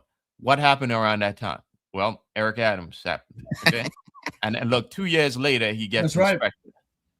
Okay, that's not that's curious how quickly he made full bird inspector after making DI. So something else to keep in mind, right? Chief Gurley became assistant chief in August 2023. Okay, again, August 2023, he became borough chief in August 2023. So I'm curious what role Gurley has in this guy getting his position, and how I think this guy must be he must know somebody in the Eric Adams crew. Okay, that's what I think. And again, we've seen how a lot of the rules didn't matter if you're part of the Eric Adams crew in that time frame. And when I see this, I'm thinking he's probably one of them too. Yeah. How else could you explain this? Yeah, well, there's no doubt about there's a tiered system in the NYPD. And again, I'm going to say that. I'm going to reiterate. Talk about the NYPD. You should be listening to the Finest Unfiltered. There has to be something put in place to protect potential victims. No doubt about it. But there has to be something put in place to prevent false allegations. And there's nothing in place. Nothing. There's no literature. There's no training on what to do, how to prevent an allegation. Because a case like this, these are horrible. They're horrible to prove or disprove, because no matter what, it still affects his career, right? Whether it's found to be false or not, whatever's proven, it affects his career. And you're right about that. There's no doubt about that, Marlon. What is his connections? Because if it was someone else, they might have been placed under arrest, even based on this allegation, or they might have been demoted. There might have been far more serious implications than this. And it's, again, and the reason is we have to keep a standard. But at the same token, I think he's got a great defense, and it's this. Because Jeffrey Madry wasn't disciplined. If Jeffrey Madry wasn't disciplined, then no one should be disciplined. And everybody should just be 100% free for all. You have to set the example from the top down and from the bottom up. and they did not do it. Well, to your point, Eric, the NYPD already has rules for fraternization, between supervisors and subordinates. Oh yeah, no, I know. They just don't follow. Yeah, that's the problem. That's the problem. It's arbitrarily applied, and if you're part of the upper tier, doesn't matter. That's the problem. Yeah, I just, like I said, these cases are horrible. Mostly, I think they're impossible to prove or disprove unless there's some damning evidence. So it hurts everyone. It hurts the potential victim because whether people believe her or not, and then it also hurts the person it hurts the accused, because if the allegation is false, it still inhibits their career. But to John's point, yes, you do. If it turns out it's false, you have a very heavy lawsuit. But again, who wants to go through all that? Yeah. So stay away from each other. Yeah. Well, like I said, when you're a supervisor, just stay away from the girls. Go find girls elsewhere. Go. That's it.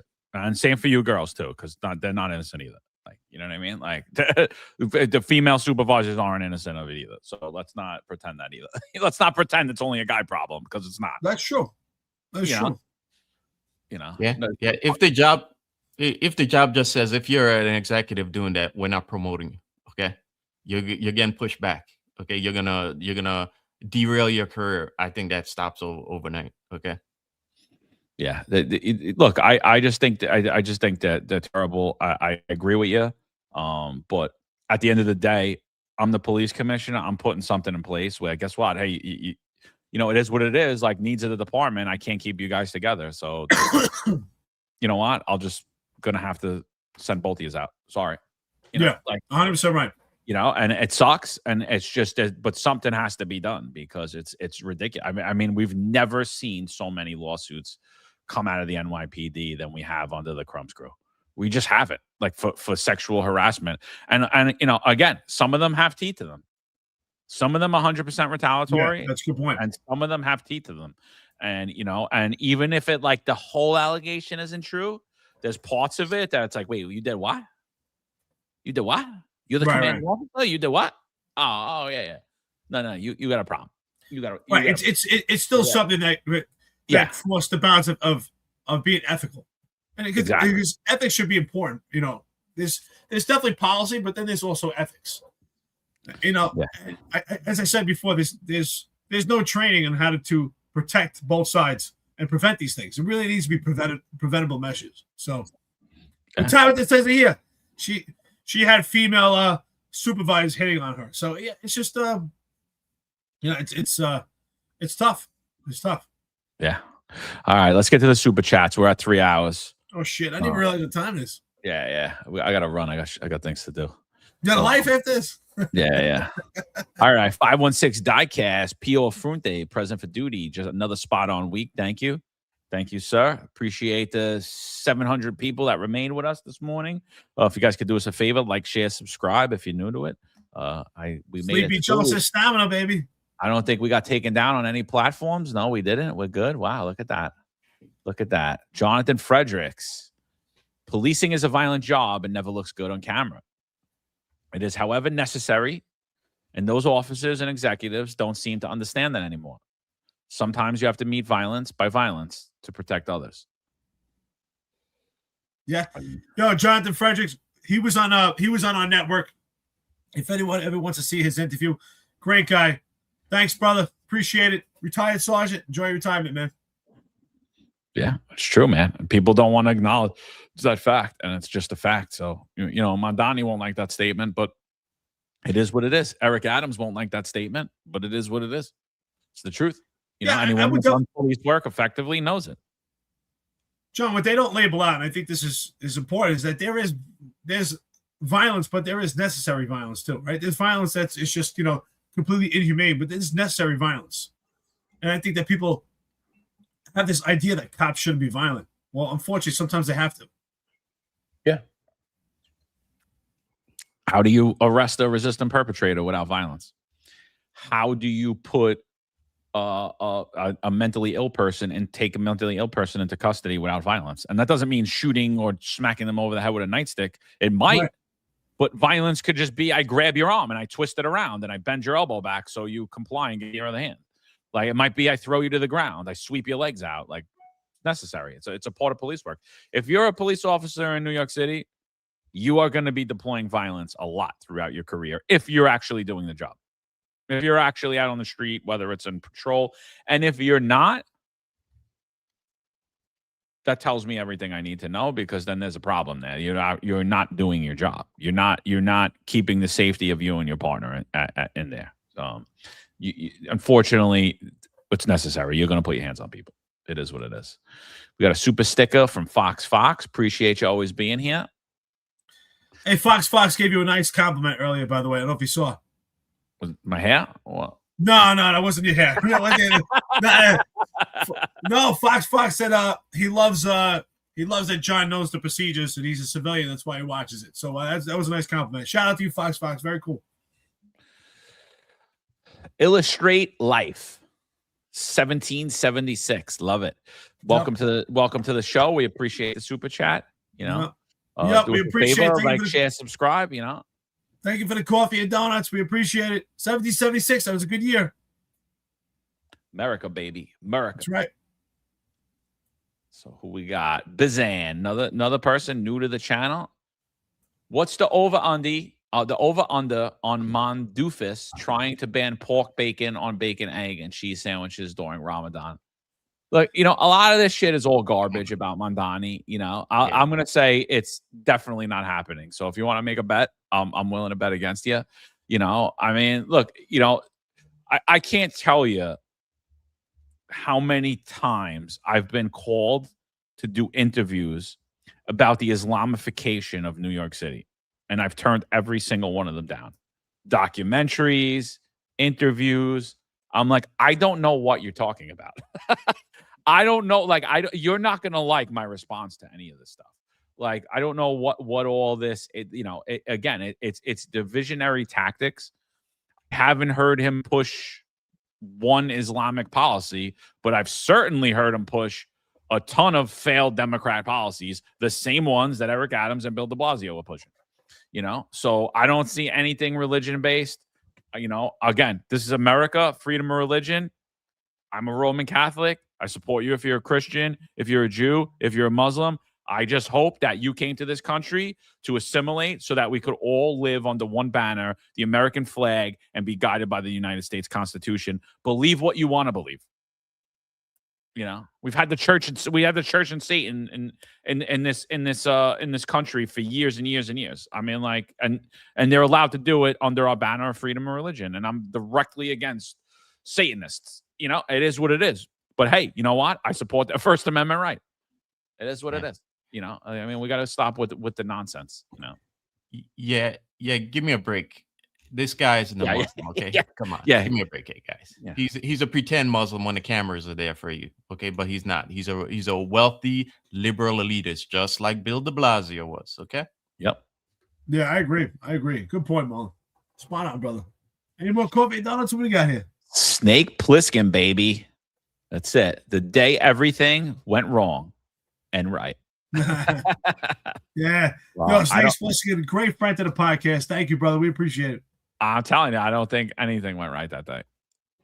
I don't know if we're talking about a comment that we made earlier, but that weekend, I'm telling you, I don't think anything went right. The only one that went right was far right was Jake Lang. That's it. Yeah. I did enjoy watching him run, like, ooh. And then I just hate him invoking Jesus' name constantly. Jesus saved me. Thank you, Jesus. And like even the media is labeling it out like an assassination attempt on Jake Lang. No, it was going to be innocent life. More than likely that idiot survives. Like it didn't even make it anywhere near him. Like, yeah, it's I just hate it. I just don't like that kid at all. I really don't. And I'm willing to do a smoker anytime you like, or we could just do an MMA event too, Jake. So yeah, that's hilarious. Or we could just go to the schoolyard. Pick your poison. I'm down for that too. DR 573 V3 1033. He says, wherever and whenever leftists gather, anarchy is guaranteed. They scream and yell conservatives are this and that, yet I've never seen anyone as evil as leftists. I mean, I got to kind of agree with you That's pretty good. That's pretty good. Yeah, I got to agree with you there. And like, people use like January 6th as to be like, look, you conservatives are violent. And again, we've showed time after time all of the liberals that were dressed wearing MAGA gear creating all this, the numerous undercover agents that were in there stirring up violence. I mean, it's wild, man. I totally agree with you. Totally. Yeah, that was spot on. Thank you for the coffee and donuts. We appreciate it. It's told to you so back when said extra resources within overtime caps. Yeah, exactly. Exactly. He was talking about Jessica Tiss when she says we're going to deploy extra resources. And he's saying like basically how the main overriding concern is always overtime rather than public safety. It's political narrative, it's politics, optics, and then the budget. And it's ridiculous. Like the budget in New York City is awful. I blame so many generations of New York City Council. I blame every finance chair that in my entire life because we're just lighting money on fire to things that shouldn't be there. And you would think protecting innocent New Yorkers' lives would be up there, but apparently it's not. Apparently it's not. I think that's at the bottom of the totem pole. Steve Rogers jumping on a grenade, Captain America. Yeah. I wouldn't label any of those guys as Captain America, especially like, again, I think we honed in on it. And I think it was, I think we're 100% right. I don't think they knew what it was. It was Captain Stupid. You don't kick an IED. He had no idea what it was. He thought it was a stupid. He thought the guy threw a can or something. He had no idea what it was. You would never kick it. Even if you had, let's be honest, if you had no police training ever and someone threw a bomb, you're not going near it. You're not going near it. So the fact that he kicked it, he had no idea. Am I right, Marlon? I don't think you need any police training. Like, I'm not kicking this thing. I'm not touching it. This is a normal behavior. So Marlon, your mic went out, just so you know, dude. Yeah. No, I was saying, what are you doing? What are you doing kicking it? It's stupid. Look, just think about it. If you were competent and you stopped and thwarted that terrorist attack, you would probably be shunned by the NYPD for making a stink at that scene as a supervisor. Yes. Right? You'd be shunned by the brass of the NYPD. But because you were dumb enough to not know that you were involved in a terrorist attack and to kick a bomb, you're going to get rewarded and labeled a hero in the NYPD. Yep. Yeah. Bizarre world. Yeah. It's bizarre world, dude. If you were the guy who told everyone, get the hell away, let's clear this scene right now, you'd have been yelled at. Yep. Chief Edwards might have been like yelling at you. But just think how stupid that sounds. So in a year from now, you're going to tell people, oh, you got promoted, you got honored. What'd you do? Oh, I kicked an improvised explosive device. Like, what? You did what? You kicked a bomb? Are you stupid? And they promoted you? Yeah. Oh, I got promoted. Wow. I'm sure the new training manual is going to come out. From now on, you kick the IEDs with your right foot. Kick the improvised explosive device with the right foot. How stupid. You don't need a day of training to know, get the fuck away. Dummy. Yeah. Yep. That's right. He's a good guy, though. Good guy of the week. Sleepy Joe says it was just an IED fight, bro. Come on. Yeah. Trolling Mondani with his it was just a snowball fight with kids. It was just kids throwing IEDs. What's the big deal? That's all it is. That's all it is. Not attempted murder, just IEDs. Crazy 10-7. Marlon pulls Edwards promotion ceremonies. Where there blow up faces and whistles and horns. Did Marjorie give him a pound and a hug? Pull him up. He wants to see the. Okay. Oh yeah, interesting. Oh, Marlon, trying to give you work, man. Probably he knows somebody. I mean, he knows somebody. This guy is a assistant chief with like 22 years on. I mean, that's insane. Yeah. Like I was talking about Marjorie one day, way before all this. I was still on the job, and I was like, it's funny. Like, you see Marjorie, he'll shake your hand. He's like, hey, what's up, bro? Hey, how you doing? How's everything? How you doing, John? How's everything going? But when he sees a black guy, it's like totally different. It's like smack behind the back. Yeah. Like, what about me? Like, how come I didn't get that? Though? I'm like, how come you didn't do that to me? Yeah, well, But you're a white guy. Well, actually, you know, you're Italian, John. Yeah, he gave the secret brother handshake. And then You they know? do like the dap, you know? It was like, Listen, all kidding aside, just look at the NYPD right now. Last week, when the cops had snowballs thrown at them, the chief responds, Timmy Boudet, and says, just do your thing, just do your thing. So gingerly, lackadaisical, could care less, and then this guy kicks an IED. That's your leadership. That is your NYPD leadership. That's what's going on here. But hey, this guy got promoted way faster than Timmy Boudet. Yeah. Right?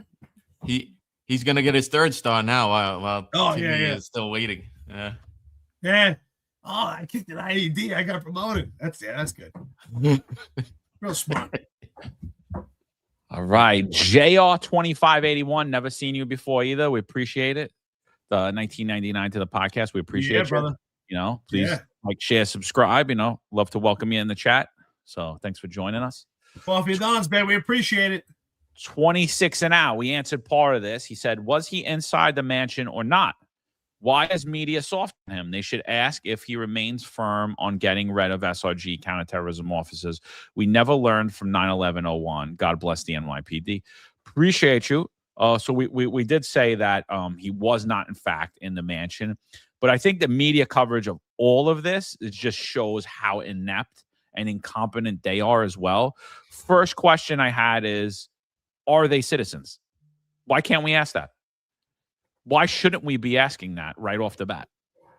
You know, and it shows because, you know, like the city of New York is pushing back that the NYPD shouldn't be cooperating with ICE and shouldn't be turning over people that ICE has detainers on. And this is the exact reason they should. Now, it turned out, in fact, these kids were citizens, but it doesn't matter. They could have easily been illegals here. And we didn't know anything about them, and they had no criminal history, and we had no intel on them. And this is the reason you secure your borders and you enforce border law. They didn't ask anything about that. The car, there was no why did it take 24 hours. There were no questions about any of this. You know, what was the response? Why wasn't SRG there immediately? A lot of reporters were reaching out to me last night asking, like, how come SRG wasn't there? I'm like, read the protest settlement agreement. I just sent them that. Read it. Like, read it. It tells you. And what we said on the podcast, if you listen to the podcast that me and Eric did when we spoke about it, it literally tells you what the NYPD's response is going to be. And the response is, we're going to send community affairs there. And then when it gets out of hand, we're going to scream for help. And it's going to look like chaos. And the scene's going to devolve. And then we'll call in like SRG. But we'll still, you know, we won't make them look mean yet. We won't make them look mean yet. And then if it gets even crazier, then they could put their helmets and they can have their batons. It's like it's the stupidest thing I've ever seen in my life. And you know what Eric Adams forgot to mention is when that protest settlement was agreed upon, how many people were paid out? That was part of the protest settlement of how many of the protesters in George Floyd got paid out. I think it was $25,100 a person. Millions of dollars that were lost because of Eric Adams' inept ability to fight back and not care. So many people were paid out. That was you talk about cost under Mayor Eric Adams. The cost of lawsuits is just ridiculous. They settled. I don't even think he read it though, dude. I don't even think. No, he didn't read it. No, he was telling them. He was like, yeah, you know, because they're allowed to like go in the streets now and stuff. It's like, no, they're not. It doesn't say anything like that. it doesn't say that in the protest. No, it doesn't. Anyway. It breaks down green light zones, red light zones. He never read it. The only ones that broke it down was me and you. Yeah. We're probably the only people that read it too. I doubt Edwards read it. Edwards, did you read it? Come on. Hit us up in the chat. Did you read it? Edwards, when you get a chance, you need to read about improvised explosive devices. And if you read about what TATP could do, you're going to be like, damn, I am the luckiest mother alive. I can't believe I kicked that can. Don't ever kick a can again. Do you think Tish or Weiner read the protest settlement agreement and thought about counterterrorism? Like, what do you think they think about decoupling counterterrorism from First Amendment activities? Mm-hmm. Well, they're both liberals, so I think they figured they could work around it. Okay, and I think the agenda trumps everything, and both of them are liberals. You know, they don't want to anger their you know, everything around them are other rich elitist liberals too. They're not going to go against the grain. Okay, everyone around them are the same. Yeah, I think people like Weiner and Jessica Tisch, honestly, people should be offended by them. I think they think they're so elite and they're above on a different status level, and they also believe they're much smarter than everybody else. I think they think New Yorkers are just plain stupid, and they just feed them bullshit. They keep feeding people bullshit. They gaslight them and tell you how great. If it wasn't for us, people would be looting. They would be just alluding how awesome these cops did. What a great job. And then when you sit back and you actually reel the tape we did, you're like, wow, these guys are actually idiots. But that's why it's all deflection. Let's talk about Chief Edwards. Let's talk about the sergeant, how brave they were, so people don't realize how inept the response was. Yeah, I agree. And remember, these people don't value a human meat and potatoes policing because they both love the technology, the drones, all this BS. You know, did the Well, they don't drones understand it, for these guys? No. They don't understand it. Like they're classroom cops, you know, like that, you know, like that's the thing. It's like, you know, like, and that's why, like, when we pick on like chiefs that never really got involved in police work, it's like you missed the basic foundation of being a cop, dude. You know, a lot of the things we talk about here, it's like we're literally pulling off of our own experiences. We're literally pulling off all of the details that we did, all of the jobs we've been involved in, all of the dangerous situations we've been in, and we've learned and grew from that, coupled with our training. They just have the training. You know, and look, we're not sitting here beating up on you because you're two rich girls, right? I'm gonna say, like, the new you guys posing, walking out, I just want to play Uptown Girl for both of you. Uptown Girl, you know, like I just want that to like walk in as you guys are walking out to it. But like, we just want you to do better. Like, it's honestly, it's really scary to watch, and it's infuriating to watch. And I think, you know, I think people like you and Edwards, who flew through the ranks, really are in positions you didn't earn. And at this point, I'm sitting here and I'm saying that you're squandering that opportunity. And instead of being elitist about it, make yourself that person. Prove us wrong. You know, but like, if this is the response, if we're gonna pat ourselves on the back, I mean, we're in for a bad way, man. You're leaving New York City wide open, and then I don't support you. And that goes for everybody. You know what I mean? Like, I totally disagree with Zohran Mamdani and all of his politics, but I don't want him to fail. I want him to do better. I want him to smarten up. I want him to see, you know, it was funny. Eric Adams put out a comment about him. He's like, this ain't the campaign trail no more, bro. Now it's time to get in the game. You know, he's learning that his rhetoric doesn't match reality. It's like, oh yeah. Oh, where'd you get that from, Eric? It's weird because that's what I was texting you, wasn't it? Right? Like, you know, and it's like, this is exactly like word for word what I was saying. And it's true because Eric Adams found that out right away, right? He was going to have civilians police protest. He was going to lower the head count of the NYPD, which unfortunately he did. But then he had to backpedal to it all. By the end of it, he's saying, I'm going to hire 40,000 cops. Yeah. You know what I mean? Because his rhetoric never matched his reality. And governing is a lot different than campaigning. And it's the same thing with leading police officers and leading a department and worry about the safety in New York City. Like, leading is much different than classroom bullshit, and it's much different from nonsense and political rhetoric. It's you have a big weight on your shoulders, people. I got a question before we run out of here. Do you think that they're going to write him up for a medal? Absolutely. Chief Edwards? He Absolutely. did keep the IED. What is he getting? You think he's going to be a member of the Honor Legion now? What medal? Exceptional merit? What is he getting? Not him, but you know, his sergeant. The sergeant is the one who actually kicked it. Edwards hopped right. That's true. The sergeant is the one who's probably going to get SAP from this. You're right. I keep saying that. The sergeant's actually the one who kicked. Yes. You want to talk about stolen valor, dude? That's stolen valor. They should get an idiot medal. Like, honestly, you guys need a smack in the back of the head, not a medal. Like, I wouldn't even accept that if I was you. Yeah. Like, I didn't realize I kept saying he kicked it. Yeah, look, nobody's perfect. Could have happened, right? In the middle of a conversation, you didn't know what happened. They didn't put over the radio that the IED. Like, I'm not knocking it. Like, I'm not, but like, I wouldn't be accepting a medal for that either because clearly I'd be like, wouldn't you be embarrassed? I'd be super embarrassed. Come on.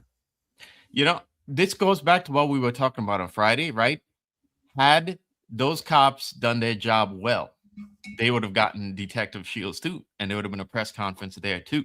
Yes. And you see how if the job could have used you for politics, then you get rewarded here, even if you did a terrible job. Okay, and again, it's a blown opportunity for those. If those cops are watching today, you guys blew your shot at getting those gold shields. Okay, you could have gotten an easy one right there, because this guy's gonna get rewarded for doing a terrible job. You know, he could have been dead now. You just got lucky. He's gonna get rewarded for being lucky. Well, that's what I'm saying. You're right. The optics of it, it's a great opportunity for them to get promoted. Yeah. It works for the police department. It works for them, right? They're not going to say, "Hey, I shouldn't get promoted." They're going to say, "Okay." Sometimes stupidity gets you to the top, huh? Yeah, they're gonna get the dumb medal of valor. Here we go, more coffee and donuts. Patch Donnie, baby. You see, Irish guys aren't cheap. See, I told you. I told you, Eric. He says, in response to the terrorist incident in New York City, it is rumored that Scott Monroe has organized a collaborative sit-down lunch today to discuss safety concerns of DEA members. Remember, it's always about the membership. Yo, Pat Donnie, we love you, brother. We love you, man. Yeah. No, he's got I heard he's got a shadow box from Donnie. Oh, sure. You know. So Jason says, love a discussion and a debate. John, you're bald but not ugly. Shave. He's still trying to get me to shave. I don't know. I feel like I'm sophisticated with this. I don't know. I'm not there yet. At some point, I'm going to shave. But once you grow it and you get past the itch, you don't want to let it go. That's it. But that video that was putting out with Adams, I did a video about that. And that was like part of me. Like I was like narrating it, like coming in and out. And dude, my beard was huge. I didn't realize how big a beard. Well, you're compensating for the lack of hair on your head. That's what it was. Yeah. Right? That's what it was. You know. Nin says you look like John Fetterman. Nin, who do you look like? No, he said more brain damage. Yeah. Well, John doesn't wear shorts though. He just doesn't wear shirts. I dress better. I dress better than Fetterman. You know. So, but thanks, Nin. Thanks for always being here. We appreciate your support. I guess doesn't Nin have somewhere to be? No. All right. No, I guess not. Yeah, he'll probably go now. You know. So, all right, people. I look. There a lot of other stuff happened. You know, a lot of other stuff happened. So, but we'll get to it at another date. And tomorrow, right? 10-4 Tavern. 10-4 Tavern, baby. Are they having Jack Cambry on? Yes, they're having the former commander of hostage negotiation unit. Yes, HNT. Yeah. Gentleman Jack. That guy's a legend, man. Yep, Yeah. legend. That in the guy is a NYPD. legend. Yeah. He always every time I see a picture, I'm like, that guy looks like a movie star. You know something, right? He always He's a handsome guy, that guy. Absolutely. Right? I was like, he should have been in like Miami Vice or something. Shout out to you, Jack Cambria, man. Enjoy retirement. Yeah. So that should be a good episode. Check that out tomorrow, 7:05 p.m. Eastern time. That'll be good. 10-4 Tavern will be back with us on Wednesday. We'll be back in the morning. And then 10-4 executive You just perspective. totally botched that one up. What'd you say? 5:05 p.m. Eastern time, executive perspective. Yeah. Tom's on right now. He says, yes, Lieutenant Jack Cambria. So that's going to be a good show. I'm looking forward to that. So, all right, people, anything before we run? No. 3.5 hours into it. It's a long time. Thank you, everyone. Good stamina. Like, share, and subscribe. We appreciate it. The unique engagement on the chat is awesome. Thank you, Jeff. Here goes another $100. Coffee and donuts. Nut rich. What is it? NutriChris. NutriChris. Oh, NutriChris. Dude, my eyes are going. Oh my god, I gotta wear my glasses. You just put your reading glasses on when we read. I'm gonna have to do it too soon. I have them, dude. I have them. I gotta go to the eye doctor. I think in like 6 months I gotta go. But last time I was there, she goes, you could still read? I go, yeah. Why? She goes, oh yeah, that's gonna go. I was like, really? Dude. Like, yeah. I'm telling you, when I look, and I think it's from doing this network. Because before the podcast, my eyes were good, but now I see things up close, man. It's like a blur. It's terrible. You know, same here. It's funny. He put Eric and Reed. Oh, thanks, Nin. That's funny. I like it. I'm hurt. Oh, Nin's had some good ones today, bro. Nin's had some good ones. Nin, you really hurt my feelings. Yeah. So NutriChris says, I appreciate the conversations. What happened to you Friday was disgraceful. Keep up the good work. I know what it's like to be shut down because certain people are offended by the truth. You deserve more than coffee and donuts, so lunch is on me today. We appreciate you, Thank brother. you, brother. We appreciate it. Thank you. Yeah, we appreciate that. Yeah, that was wild. That was totally wild because, like, the thing is, that was a good conversation, and I don't even think we cursed at all. Like, I don't even think there I was don't know about that cursing one. involved. I thought it was real educational, real professional, and I personally think it's something that every young cop should listen to, and active guys should listen to, and supervisors should listen to, because it was a major fail, man. And a lot of the things we said there, we saw play out over the weekend. And the same way those guys shouldn't be patting themselves on the back, Edwards and crew and company shouldn't be patting themselves on the back, and Jessica Tisch. Let's talk about what happened. Let's talk about where we're going from here, and let's fix that. Let's fix these things immediately. Yeah, guys. Thanks for joining us today. We appreciate you all. We appreciate the super chats and the lively discussion.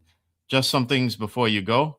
If you're at a protest and somebody has an object in their hand, you ask them what the hell they're doing with that object in their hand. If that object looks like it's something that could be tossed at you, you ask them what the hell they're doing with it. Okay, especially if it's smoking. Okay, because more than likely it's going to be tossed at you. And something we didn't talk about here, the first one was thrown at cops, not the protesters. Okay, it landed in the middle of cops. The other thing I just found as we were ending is that what a difference a couple of years make.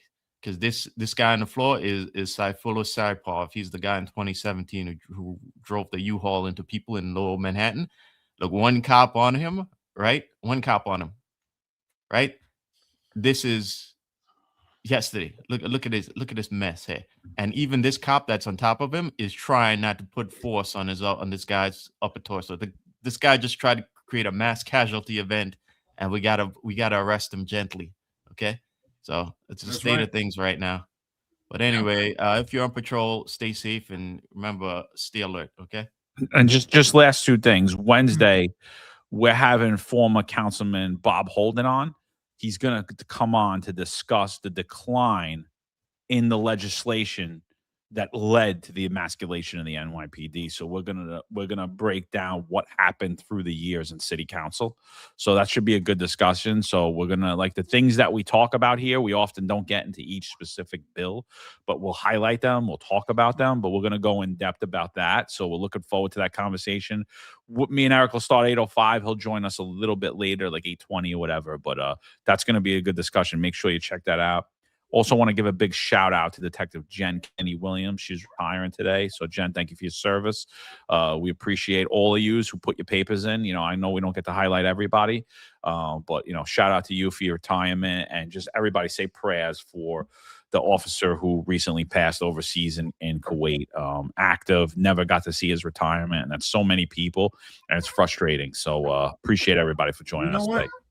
That's a good idea. From now on, anyone out there, if you're active and you're going to retire, or you have a friend that's about to retire, let us know and we can announce their name and just congratulate them on retiring from the NYPD.